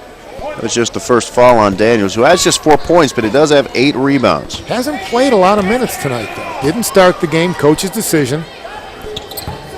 Posley gets them both. Tell you what, for 61% free throw shooter, he's 6 out of 6 tonight. Don's back within 2. You got to wonder if they could finally, then climb in that mound. There you see the quick move by Daniels for 2. And he basically just shot that ball over Tyler Best. Yeah, that's going to be tough to stop. He didn't even jump. No, because he knows Best has the bad ankle. He can't really get up much. And he just flipped it right up there. That was a line drive from about 4 feet. DeWitt Scott 0 for 9. The shooters know you got to keep shooting that shot. When you go 0 for 9, you got to figure once you make that first one, you're probably going to get 2, 3, 4 in a row. Right. It's going to come in bunches. Don's a little stagnant this time down on the offense. Along the baseline, left it short. Scott 0 for 10.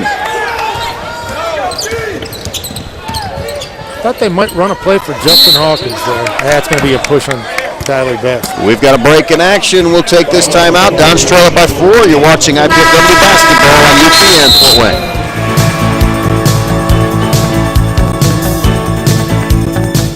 Are you in there?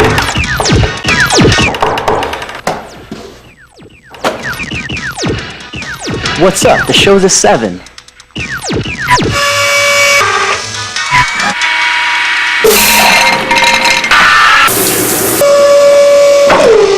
Whoa.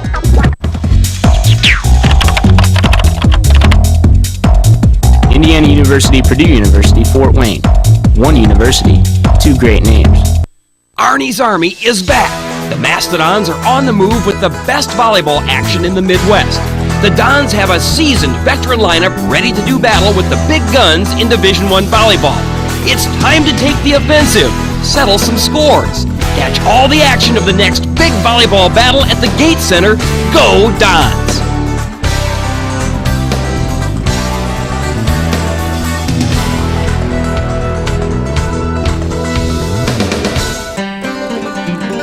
On this month's edition of IPFW Up Close, we're giving you a piece of Americana in the form of the Possum Trot Orchestra. We'll meet the musicians, singer-songwriters, folklorists, guitar makers, admission office information specialists, and friends. We'll find out what brought them together, where they came up with a name for their group, what their backgrounds are, and we'll also feature them in a mini-concert. Join me, Susan Alderman, Sundays at noon for IPFW Up Close on College Access Channel 56. Back to live action inbounds. They go right to Daniels again. Quick little turnaround. Pat, I guarantee you from 2 feet away he's going to shoot 80%. Yes. On the season, he's a 61% shooter. We said 7 out of 15 from three-point range, so he can also shoot the long one. There's another sloppy turnover. Leads back up to 6. Got a body hitting the deck underneath. Daniels on cue with the 3, but it won't go. Hawkins got dragged behind, no call. I don't know if you saw that the way I saw it. Yeah, he did. Someone put his hand on his shoulder and he couldn't jump, and then he sort of got pushed out of the way. and he was staring down the ref, Justin Hawkins, like, hello. I saw his feet leave the ground about an inch or two and then just come straight back down. I was like, okay, I know he's got pretty good hops. So, fortunately, the Dons did get the possession back, trailing it by 6.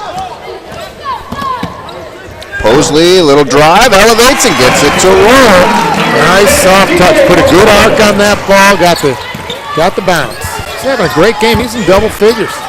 And there we go inside again. You just cannot let Daniels catch the ball that close. I don't think he had dinner because he's hungry and they're feeding him.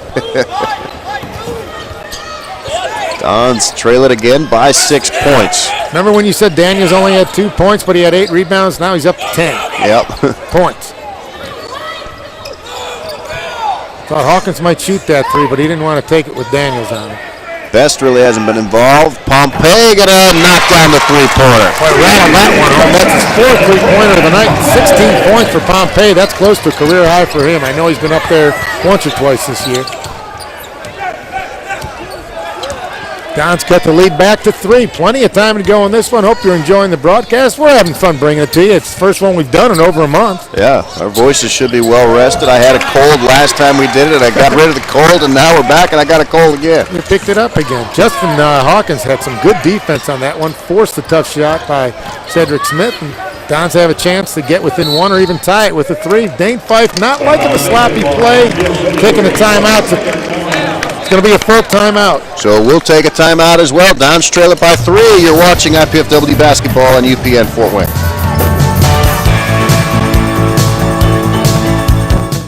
Mom, Dad, you know we love kids, and I've made a decision that will totally change my life. Cameron's too. It's a huge responsibility, leading someone into, who knows, communication or science or math. That's what life's all about, right? Learning so you can pass on knowledge to younger minds. Dad, Mom, I want to be a teacher.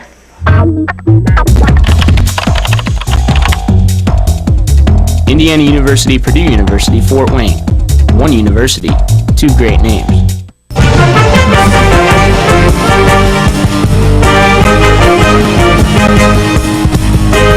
Did you know IPFW has its very own pep band? The Star Band is looking for more members and we want you to join. IPFW students even receive a credit for their participation. Perfection is not required, just enthusiasm and a desire to share your school spirit.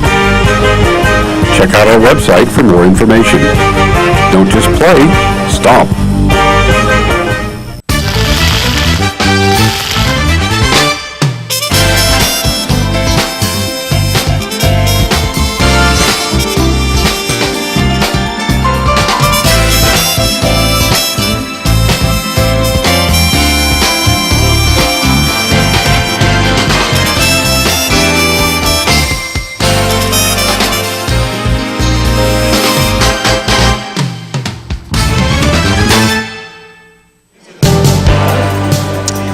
Following the Dade Fife timeout, Dons trailing it by 3. They have the basketball.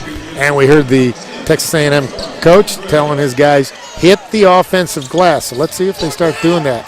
He says there are a lot of lanes, and he's screaming at him, ooh, Mosley had that one blocked. Maybe a little too confident, Pat. Yep. And they're easy to see. They're going inside to Daniels, and he gets the bucket of the foul. I offended him when I said we haven't heard much from Daniels tonight. He scored 10 points since he said that in about 4 minutes of play. He's hit 6 out of 9 from the field. Well, every shot he's taken, except for the 1 3-pointer, and he hit a jumper early in the game, his first 2 points of the game. Everything he's made this half has been within 4 or 5 feet, right? 7 feet tall. He is a junior. Out of San Antonio, Texas. You'd have to assume a Tim Duncan fan. You look at him, and first thing, if you're a scout, first thing you're going to say is, needs to hit the weights. Looks a little soft. Well, he just needs to hang out with Mr. Williams. Yeah. That's a good point. He'll take him to the weight room. Back to a 6-point game. Aggressive defense on top. Nearly a steal. Hawkins maintains the possession. Mosley cuts into the trees and didn't have much chance there, but he does draw a foul. Again, Justin Hawkins was open in the corner. He's hit 2 shots tonight. He's taken 2 shots. They've both been 3-pointers. You might want to get him the ball. I'm not saying he should be shooting the ball 15 times a game, But I think he's a guy you want to shoot the ball 8 to 10 times a game, especially when other guys aren't making it. Posley hits another free throw, 7 for 7, 11 points, 4 rebounds. Something tells me a copy of this broadcast will be headed back to Hazel Crest, Illinois for the family to see. He's getting everything bouncing his way tonight, though. You notice that on the free throws? He swished about 4 of them. The other one just find their way right through. Good hands by Posley, though. Got right in the passing lane. 3 on the way. That's a backbreaker right there by Josh Washington. Yeah. He just posed for that one, too. That was like the Reggie Miller pose after he shot it. Dons almost had that steal. You could see 2 points the other way. Instead it turns into 3 on that end. Posley played the passing lane perfectly. Try saying that 3 times quickly, but Edrick out to Pompey. Can he get 3 more? He can. That's 5 3-pointers tonight for Brad Pompey, and that's a good answer, too, from the other 3-pointer. That's a carry. Surprised they didn't call that one, but we're going to get a clear out by Daniels. An emphatic call by the referees. Refs have done a very good job in this ball game. Yeah. Because we really haven't mentioned them much, and that's usually when they're doing a really good game. Back to a 4-point game. You just keep waiting for that first bucket to go down by DeWitt Scott, or to go down as opposed to bound. Yeah, it's amazing that we're 28 minutes into the game, and he hasn't made a shot from the field. It's not for lack of trying. They're doing a good job defensively on him. Little fadeaway. That's not his shot. No, he forced that one a little. No, he's not accustomed to playing in games. Quick hands by Posley. He is all over this floor. Didn't get the steal. Pompey diving for it. And it's going to be whose ball? We'll find out when we come back. We've got a break in action. We'll take a timeout. You're watching IPFW basketball on UPN Fort Wayne.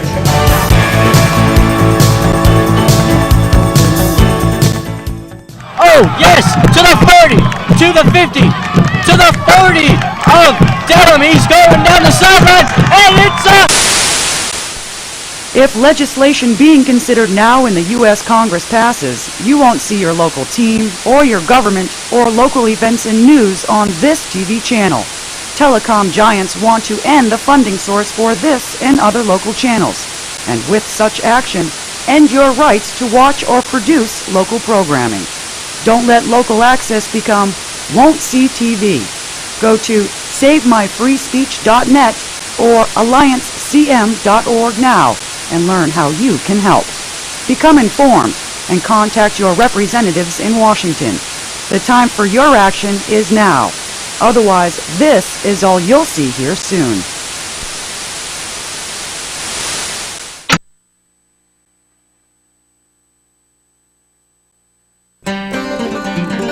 On this month's edition of IPFW Up Close, we're giving you a piece of Americana in the form of the Possum Trot Orchestra. We'll meet the musicians, singer-songwriters, folklorists, guitar makers, admission office information specialists, and friends.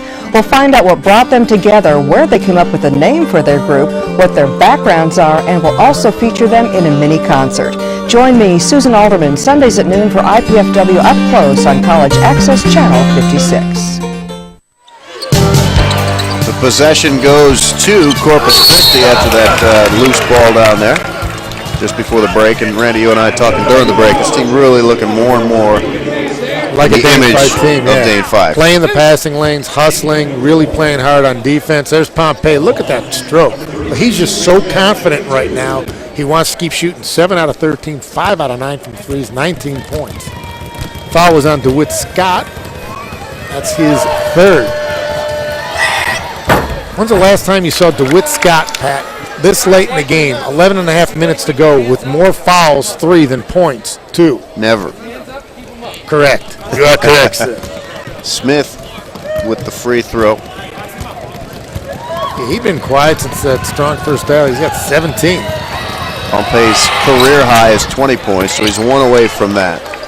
Smith hits them both, and we're back up to a 6-point lead. As Don's chip away, and then bam, the Islanders get an answer. Just when it looks like IPFW is going to tie the game, the Islanders always seem to come up with the play when they need it. And that's the sign of a good team. That's they're 16-8 for a reason. Woods got almost past that ball, and it would have been stolen, and he pulled it back at the last second. That was a good idea. Posley needs a timeout right there. He got bailed out by the official.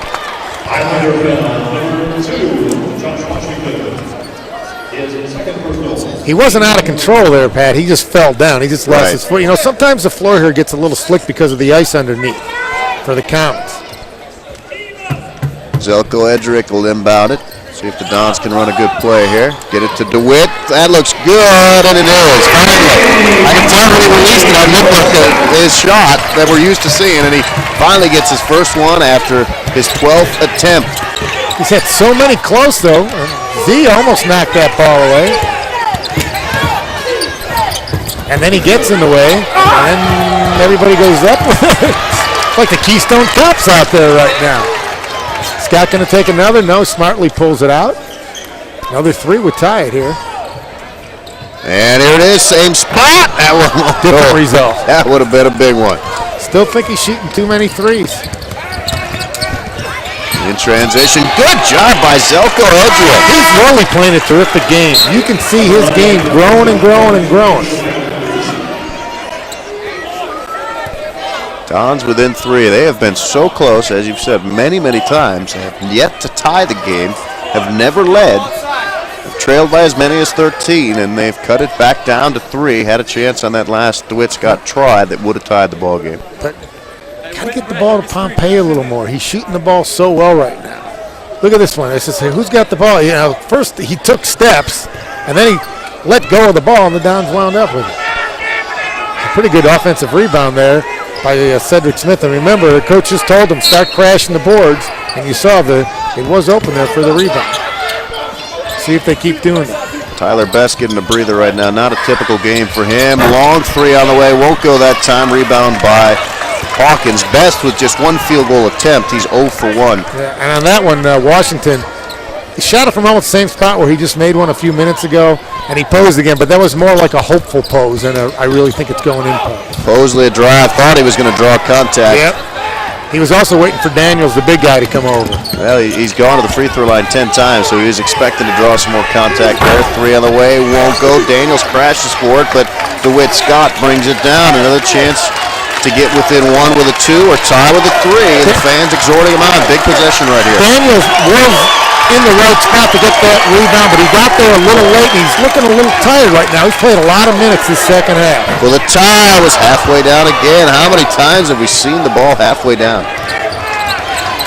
This is where the Dons have to hang tough here. Fans really giving them some support right now. But again, as I look at Justin Hawkins' dad sitting right across the way, I'm thinking, Hawkins needs to get a couple of more shots.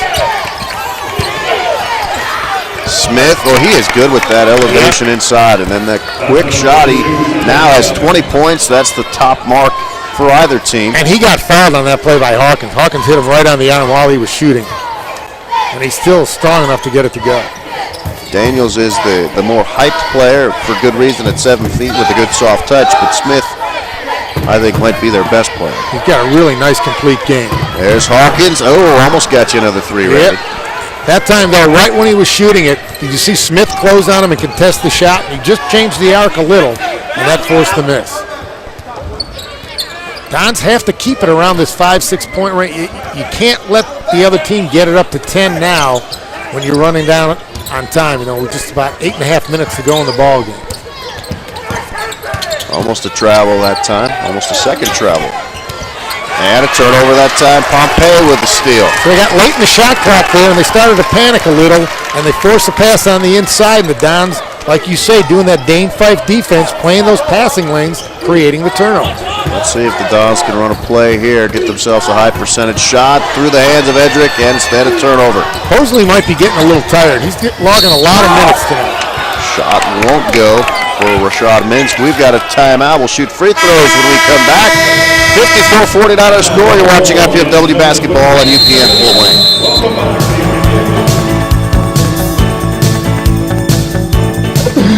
Pizza! I must eat. Wait, what is this? Capsicum Annam? Agaricus bisporus. Allium cepa. Can we eat this? Peppers, mushrooms, and onions. Eat your pizza, man. Honey. Indiana University, Purdue University, Fort Wayne. One university, two great names.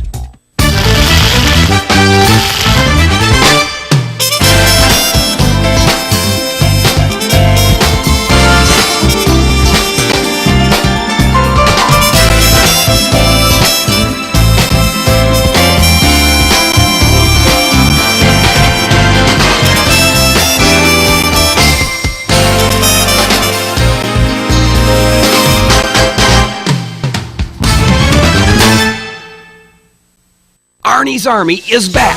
The Mastodons are on the move with the best volleyball action in the Midwest. The Dons have a seasoned veteran lineup ready to do battle with the big guns in Division I volleyball. It's time to take the offensive, settle some scores, catch all the action of the next big volleyball battle at the Gate Center. Go Dons!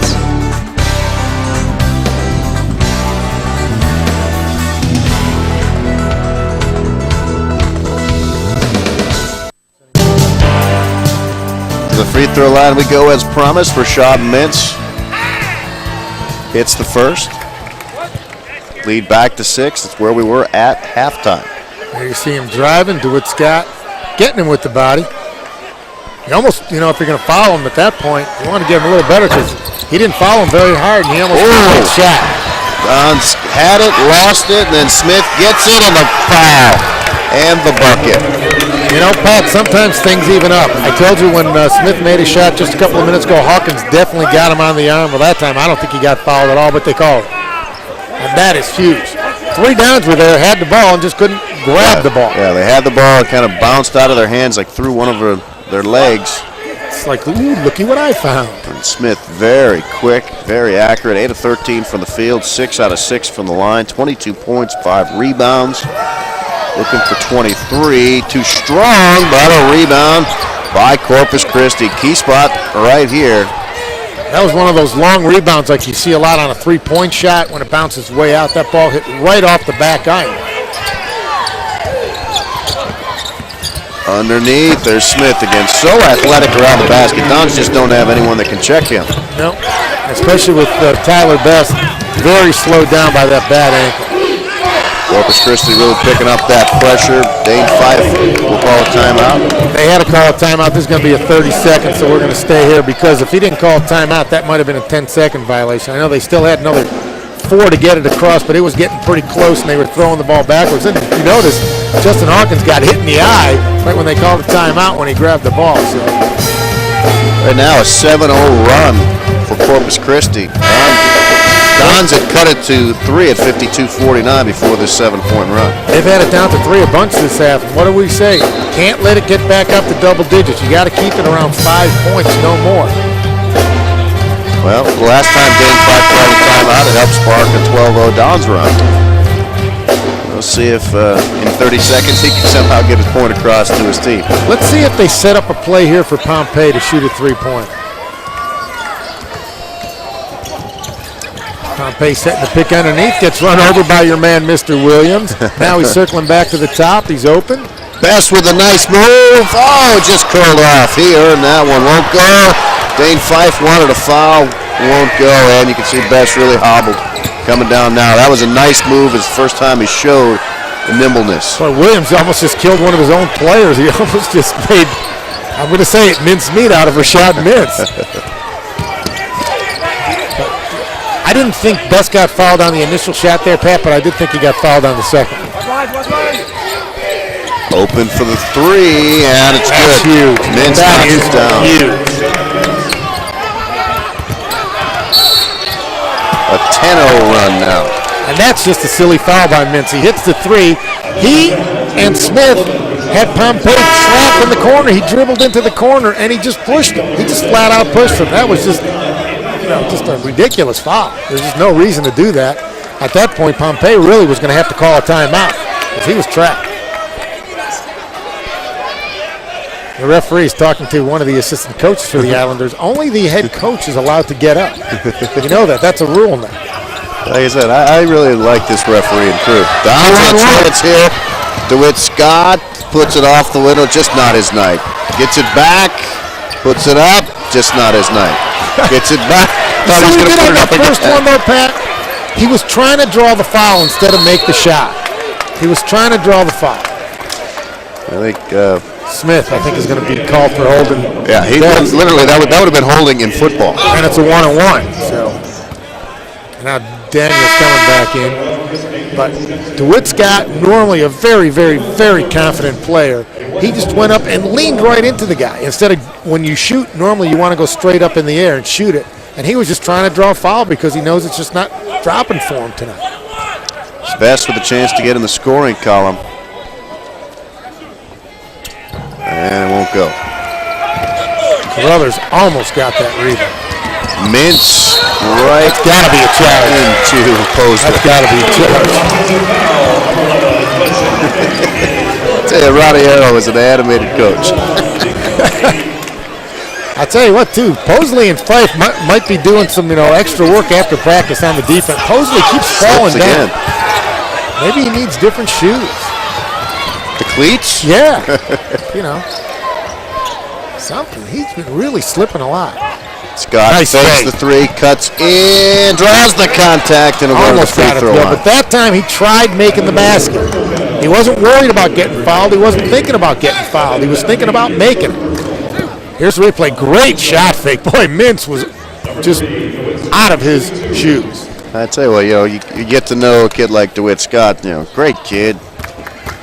Wonderful to talk to him, and you see him struggle like he is tonight, and there's going to be times down the road he'll look back at a game like this. Remember, this is his first season here at IPFW after a transfer.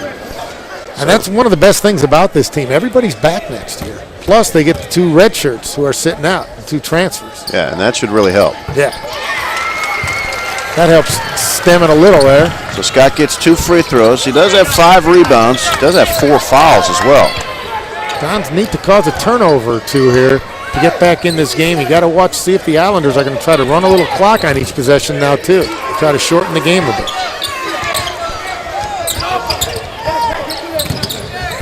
Need to put together some stops. Daniels doesn't get a chance to shoot that time. That is a tough shot. Kevin Menifee knocks it down. That was good defense. That was just a better offensive play. Don's back down by 13 points. I think you really want to get the ball to Pompey right now. There's Pompey open for the 3. Couldn't find him. Posley will get the layup inside. With the left hand. Tough shot. That's really tough when you're right underneath the basket. Posley now with 14. That's a new career high for him. Previous high was 12.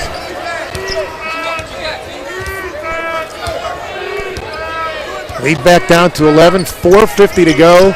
Say when we go to the next media timeout, the Dons want to see this under double digits, Pat. Corpus Christi for the first time really starting to use that clock. They normally push it quite a bit, but realizing they're up double digits takes some time. Boy, he's holding that like you and I would hold a baseball. 7 feet tall. He's a junior.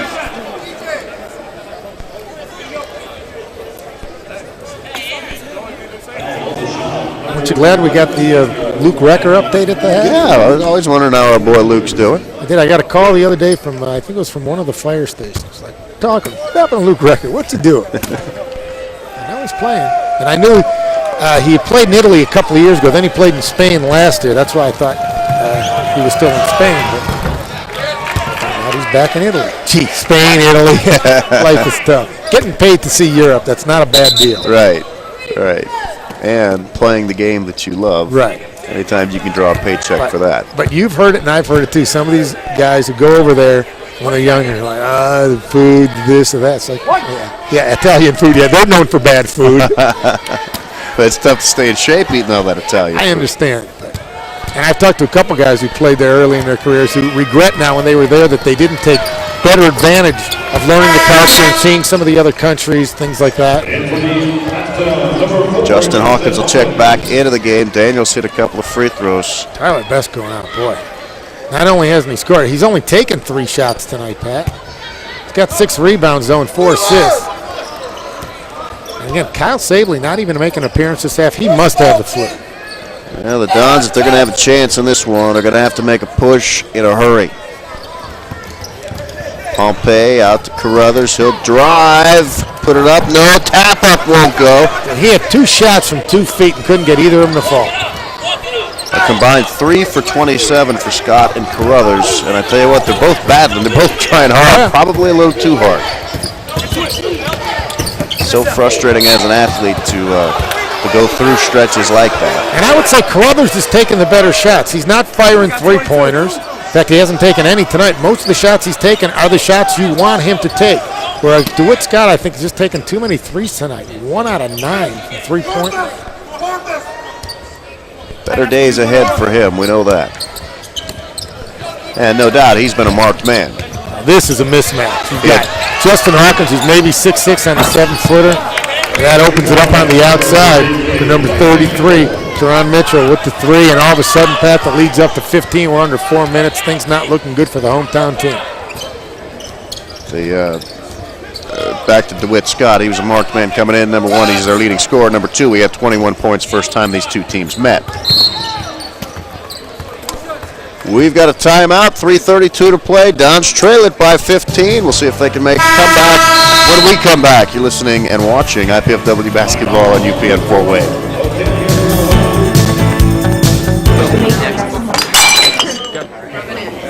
You know, if she continues to spill product at a rate of 3 per hour, unit cost, say 60 cents. Factor in breakage, downtime, lost sales, you're looking at $2,400 a month.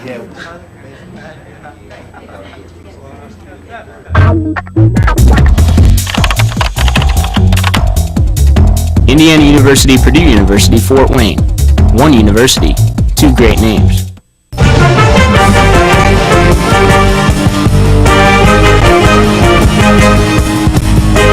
Did you know IPFW has its very own pep band?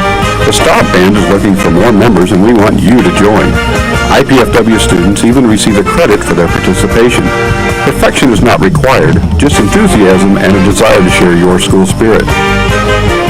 Check out our website for more information. Don't just play, stomp. Arnie's Army is back. The Mastodons are on the move with the best volleyball action in the Midwest. The Dons have a seasoned veteran lineup ready to do battle with the big guns in Division I volleyball. It's time to take the offensive, settle some scores. Catch all the action of the next big volleyball battle at the Gate Center. Go Dons!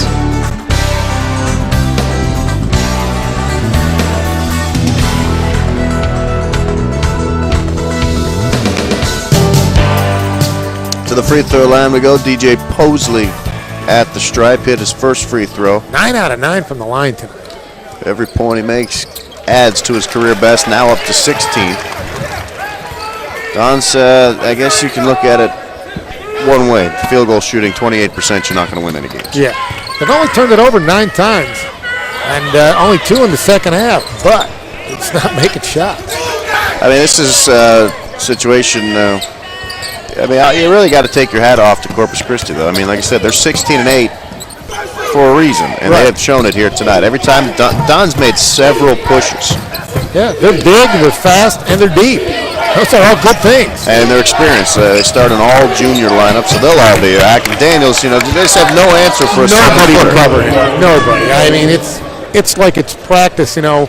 When you see before the game and he's standing there by himself and the coach throws him the ball and he makes a couple of spins and just shoots it, that's what he's doing right now. Posley gets the 3. He's now up to 19 points, tied with Brad Pompey. Problem is, you pretty much have to blank Texas A&M the rest of the way. Send him to the free throw line in the 1-on-1. A couple fouls away from the double bonus. That's 18 fouls on the Dons. That was maybe a little too early to take a foul there. You got to try to get a steal first, and then foul. Corpus Christi as a team, 71%. Josh Urban at the line, he's an 85% shooter. They don't have too many poor free throw shooters. But they get the rebound, and Don's almost tie him up. Had 2 players on him, couldn't quite get it. That's twice they've stolen the rebound on a free throw. Coach is yelling at Daniels to get rid of the ball. They want him to throw it back up top and use more clock. And I think without a microphone, people may be hearing the coach yell at home that they throw it up top. 2:20 to play. Appears the Dons will fall to 7-17. Corpus Christi will up their record to 17-8 if they maintain this lead in a big collision underneath. Yeah, I think he just fell right on his elbow too. Yeah, whoever got him pretty good, and then another Don was going for a block and landed on him. That was Kevin Menifee. Watch him get grabbed. Ooh, yeah. That floor is not soft. No, no. And DJ Posley landed him. They could have called that an intentional foul. Refs being kind there. Mitchell goes to the stripe.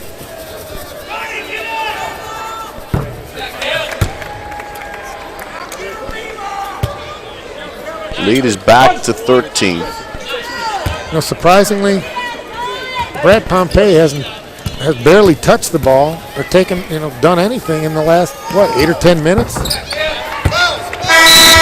Been shooting the ball great tonight. 7 out of 14, 5 out of 10 from three-point line. He single-handedly got him back in the game. Right. Then he hit one the second half that cut it to 3. And then I don't think he shot the ball since then. Yeah, I really thought I noted it down when DeWitt Scott hit that 3 with 11 minutes to go to cut it to 52-49. I thought that might be a turning point. Another slip by IPFW player. I don't know what is going on. I've never seen so many guys hit the floor here during a basketball game for no reason. I mean, they're just falling all over the place. Posley will foul out with 19 points, 10 out of 10 from the line, 4 out of 7 from the 5 field. rebounds. Good game. Very good game. He gave it his all, and he left something to build off. Not happy, doesn't want to think about that right now, because all he cares about is the numbers on the big board. Yeah. But at the same time, when you're looking to build, he definitely can build off this performance. Yeah, a little coming of age for him tonight. Now both teams in the double bonus, so 2 free throws every time. And you're going to see the score tomorrow. Even if you watch the game and you think, oh boy, that's a 15, 16-point loss. I mean, they're down 16 right now, but really for most of the game, it's been closer than that. Oh yeah, it was 52-49. Since then, it's been all. It was Posley trying to get off a shot. There was good defense. Now he gets it off, and that's a new career high, isn't it? 21 points. That it is. For Pompey, excuse me. And Previous Justin high was Hawkins hitting a 3 in each half and hasn't touched the ball since, or taken one more shot. He's shooting a lot of free throws down the stretch here, but the lead is 14 points. Yeah, I'm almost surprised that they're fouling at this point because. Well, this is a Dane 5 coach team. There's no quit in these players. I understand, but at some point you're better served trying to steal the ball and get points that way. You got to take a shot at stealing the ball, I think. But that's why I'm sitting here. That's why he's getting paid to coach. Irving gets 1 out of 2. Corpus Christi averages 81 points a game. Good chance they might get there. Pompey all the way with a left hand. The left hand, that was very nice. There's the press. Now we got a 2-on-1. They're going to pull it out. Watch. Smart move right there. Very well coached. Take a timeout. It's going to be full. It's going to be a 30. It's going to be a 30 seconds, so we'll stay here. 75-62, 127 to go. You know, a lot of times at this point, Pat, the head coach will tell his defensive players, don't foul. Let's get the game over with. Don't foul. Don's next action, just 4 games remain in the season. Their final road game will be on the 20th. That'll be at Northern Colorado, then back home on the 22nd with South Dakota State. We won't have that game, only home game all year. We are not broadcasting. Next broadcast for us will be on February 26th, North Dakota State. It's a 3 o'clock start on a Sunday. It's a doubleheader that day, men and women. He's playing out here. And then they'll close the season out March 1st against Texas Pan American. Still following. So March 1st, their final game will be the official start of March Madness. March Madness, that's right. Final Four in Indianapolis this year. I always implore fans out there, if you've never been to a Final Four, you've got to go one time. Even if you don't go to the games, just to go down there for the atmosphere, absolutely tremendous. Nothing like it. Better than a Super Bowl. Honestly, I think it's better than a Super Bowl. It's not as corporate as a Super Bowl. Right. You have more real fans down there at the game. Right. The Super Bowl is pretty impressive, though. Yeah. Oh, the Super Bowl, as far as putting on a show in a well-oiled machine, it's right there. Difference in the ball game right there, in my opinion. Cameron, Cedric Smith should say. Yeah, he's having a great game. He's got 25 points, 6 rebounds. He's your Mr. Efficiency tonight. 9 out of 14 from the field, 7 out of 9 from the free throw line. See if they take it. Nope, pulls it out. Very well coached. Coaches love when the players do that. Justin Hawkins with another foul. I just don't understand why you're fouling now. Down 14 with 1:09 to go. It's pretty much moot right now.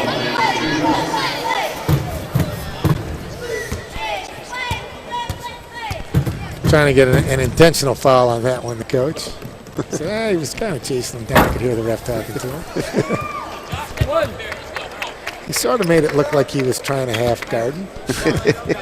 With a good grab of his arm.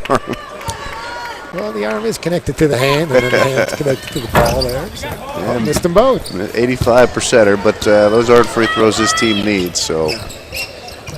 DeWitt Scott will try a 3, and that won't go. I figured that would be the one that would go since, he missed the good looks, and you would just figure that the one from about 26 feet would drop. 1 out of 10 now from three-point land for Scott. 1 out of 16. Well, I mean, when you have a game like that, 13 for Carruthers. What do you say to a kid after Keep shooting it. He's your best player. Keep shooting it. Savely puts up the turnaround, won't go. Yeah, there's definitely something amiss with him tonight. We'll have to ask Coach Tungate afterwards. Oh, he comes up with the steal. Left hand, no.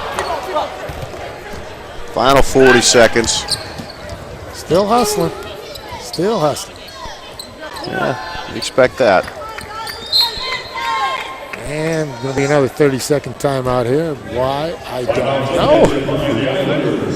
This may get the one player who hadn't played tonight in the game. Maybe not. Nope. Just wants to talk to him. Well, someone's coming in. You could be right there, Pat.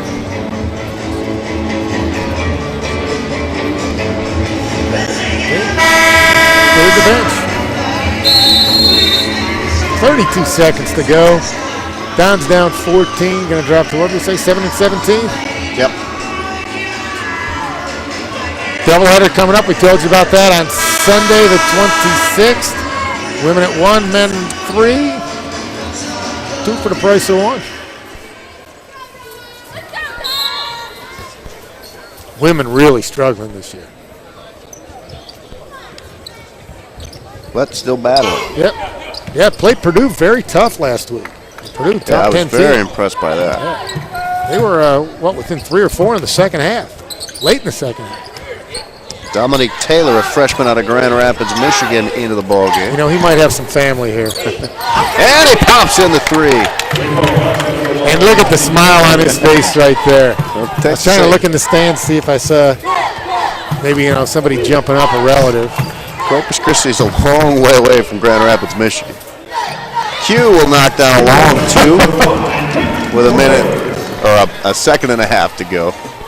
That'll be it. Coaches will exchange a handshake.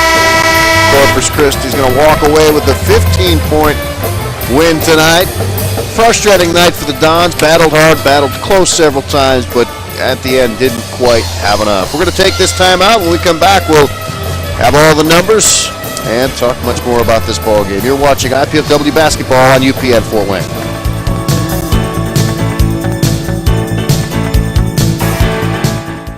Oh, yes, to the 40, to the 50, to the 40 of Dedham. He's going down the sideline, and it's a... If legislation being considered now in the U.S. Congress passes, you won't see your local team or your government or local events and news on this TV channel. Telecom giants want to end the funding source for this and other local channels. and with such action, end your rights to watch or produce local programming. Don't let local access become won't see TV. Go to SaveMyFreeSpeech.net or AllianceCM.org now and learn how you can help. Become informed and contact your representatives in Washington. The time for your action is now. Otherwise, this is all you'll see here soon.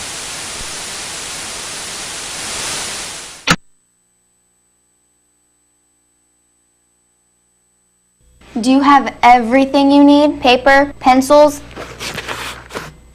We only ask that you do your best.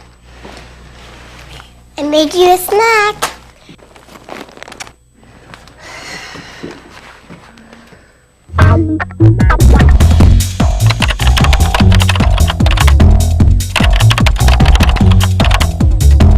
Indiana University, Purdue University, Fort Wayne. One university, two great names.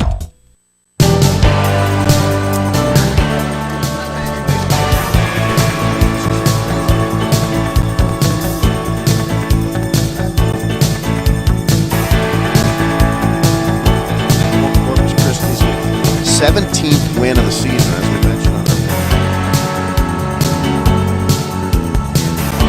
Independent team in the country, and they showed why tonight. Yeah, and every time the Dons made a run, and they made plenty of them, got close, fell behind, got close, fell behind. I think you're getting the idea of where I'm going with this. And finally, at the end there, the Islanders just put the hammer down, and that was it. Yeah, several times they got close. They never tied it up. They fell behind 2-zip to start the game, never tied it up, never led, but got within one several times. And at that point, when you keep climbing that mountain and never quite reach the top. Yeah, and I think, honestly, the numbers that Corpus Christi played certainly played a big role in this. The Dons' rotation not nearly as deep. Don seemed out of sync all night. They're playing with an injured Tyler Best. Now, we're not making excuses here. We're just, trying to present them as facts.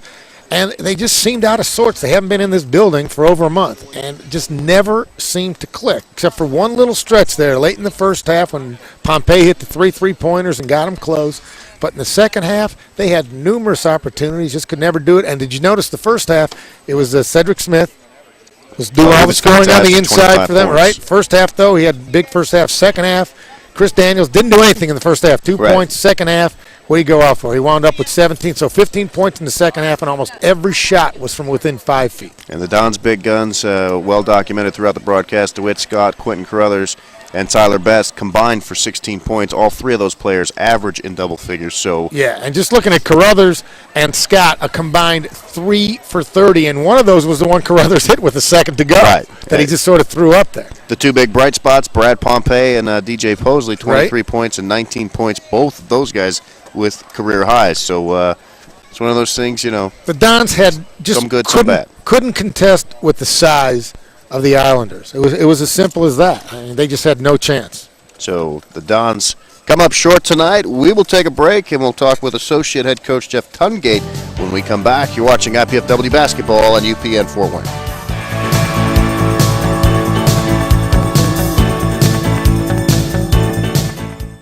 Oh, yes, to the 40, to the 50, to the 40 of Dedham. He's going down the sideline, and it's up. If legislation being considered now in the U.S. Congress passes, you won't see your local team or your government or local events and news on this TV channel. Telecom giants want to end the funding source for this and other local channels. And with such action, end your rights to watch or produce local programming. Don't let local access become won't see TV. Go to SaveMyFreeSpeech.net or AllianceCM.org now and learn how you can help. Become informed and contact your representatives in Washington. The time for your action is now. Otherwise, this is all you'll see here soon.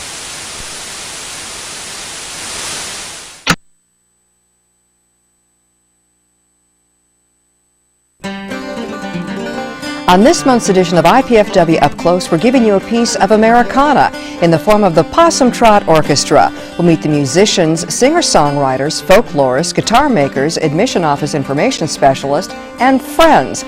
We'll find out what brought them together, where they came up with a name for their group, what their backgrounds are, and we'll also feature them in a mini concert. Join me, Susan Alderman, Sundays at noon for IPFW Up Close on College Access Channel 56.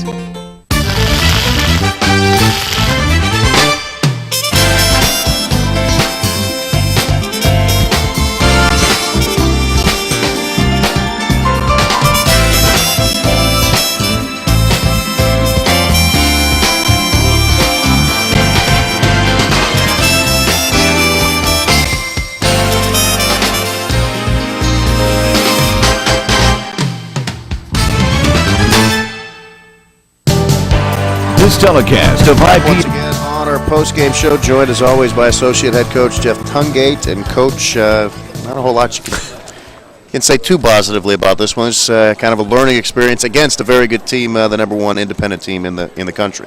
They're obviously a very good basketball team, but we just came out flat. You know, for a team that's been on the road for 6 weeks, you'd think you'd have a little bit more energy and a little bit more excitement coming into a home game in a home environment. You know, it was great after a 6-week layoff to have this kind of crowd support. And it was a game that I thought the crowd was really trying to get into. When we made a run, they started to get vocal and try to get into it, but every time we would try to do something, we would just really flatten out and just not do what we needed to do to win a basketball game. So you're not going to win when a team shoots 56% in the second half from the floor and when two of your better scorers are 4 for 30 from the field.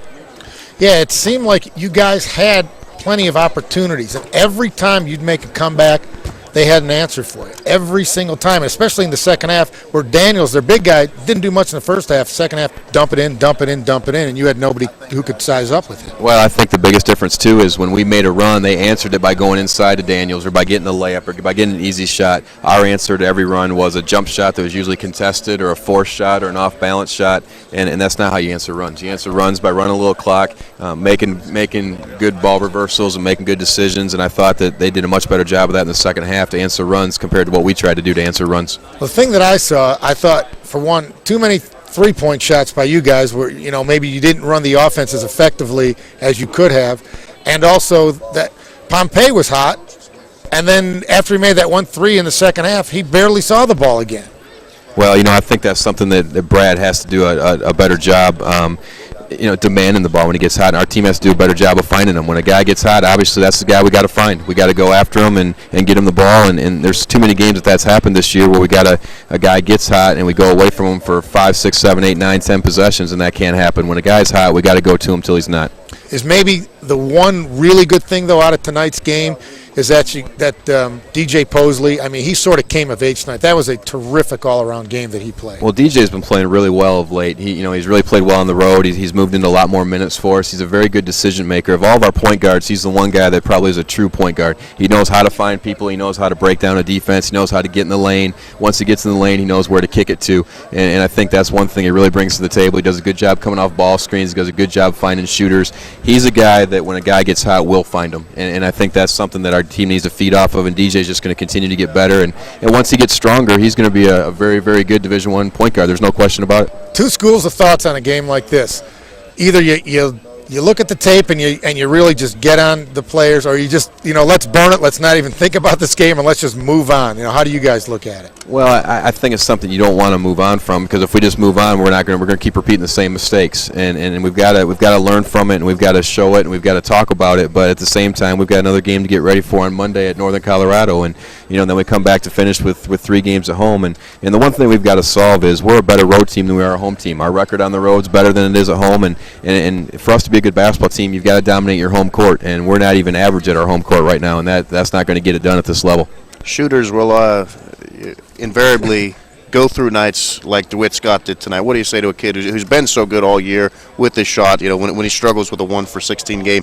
What's your approach to a player at that point? Well, with him, you just tell him keep shooting. I mean, obviously it's going to even out. He's a great shooter. He's going to shoot 45% from 3, so with a game like this, if he's 1 for 10 for 3 tonight, he's probably going to be 7 for 10 the next game to balance it off, because that's just the percentage he is, and we know it's gonna balance out before the season's done. When he finally got that only field goal that he made, I thought that might be like the spark. It's like, well, he missed 10 in a row. If he makes 1, he might make 6 in a row.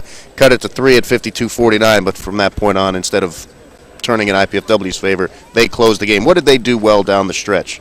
Well, they made plays, and then they're so athletic, and they really pressured us and forced us into so many unforced, I shouldn't say unforced, they forced a lot of bad shots from us, and that's something that they did a great job. And they knew who to go to and when. I thought down the stretch, they really knew this is the guy we need to get the ball, here's where we need to get it to him, and they could get it in those spots. And then we had to make the adjustment. We tried going smaller and doubling, make them kick it back out, and they hit a big three on us with that. And we didn't have an answer for them. They knew it, and they went at it. And for us to get better, we've got to, if a shot's not going, you got to get to the foul line.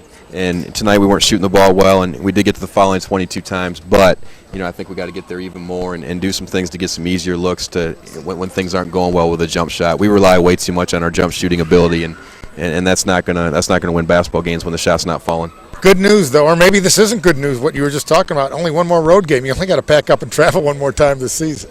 Well, that is good news. We're definitely counting down the road trips, and after 7 straight on the road, it's nice to be back. And again, I can't say enough. It's great that the fans, because we were really worried they'd forget about us after 6 weeks.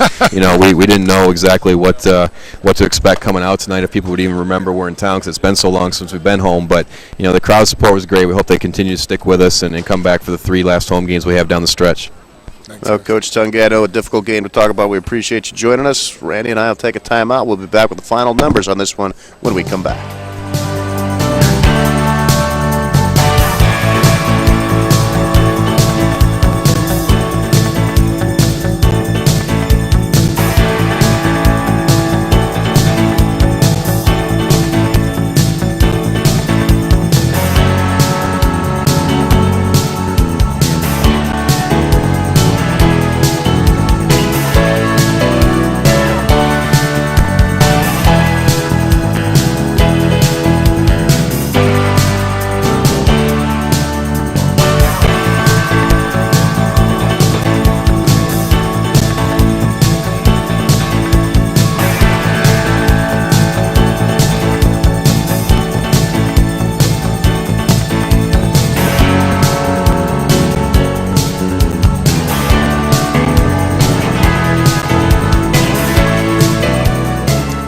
Back on our final stop at the Coliseum. Kind of a somber night. The Dons climbing the mountain, couldn't quite get to the top and get over. And disappointing because you're gone for so long, like Coach Tungay just said. You're gone for 37 days, over 5 weeks, and you come home and you sort of lay an egg.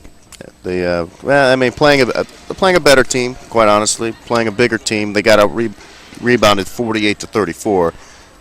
That's going to be difficult to overcome. Yeah, well, growing pains, Pat. They knew it going in, and they hate it when they're going through it, but when they look back on it, they got to try to take something positive out of every game. I'm almost surprised that they're going to show the players this tape. A lot of the coaches just burnt, don't even want to see it. A couple of bright spots. Brad Pompey was a bright spot. Justin Hawkins hit a couple of three-pointers. Look at the nice form there. He needs to shoot a little more. He was 2 out of 3. I'm going to talk to him about that. Say, Hawk, got to take a couple more shots. DJ Posley had a tremendous game, 19 points. Look at the drive here by the freshman going in, the land of the Giants. Friendly bounce. Tell you, Quentin Carruthers and DeWitt Scott would have liked a couple of those bounces as well. Tyler Best still definitely not, maybe 50, 60% with the bad ankle.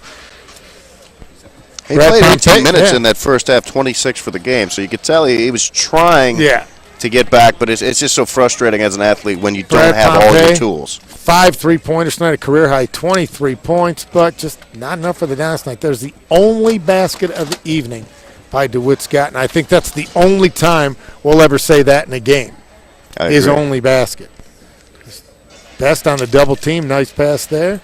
Posley with the left hand, career-high 19 for him, 10 out of 10 from the line, which means he was taking the ball inside. And there's Posley hitting his 1 3-pointer as well. 1 out of 1 from 3. That's pretty efficient. But you know what?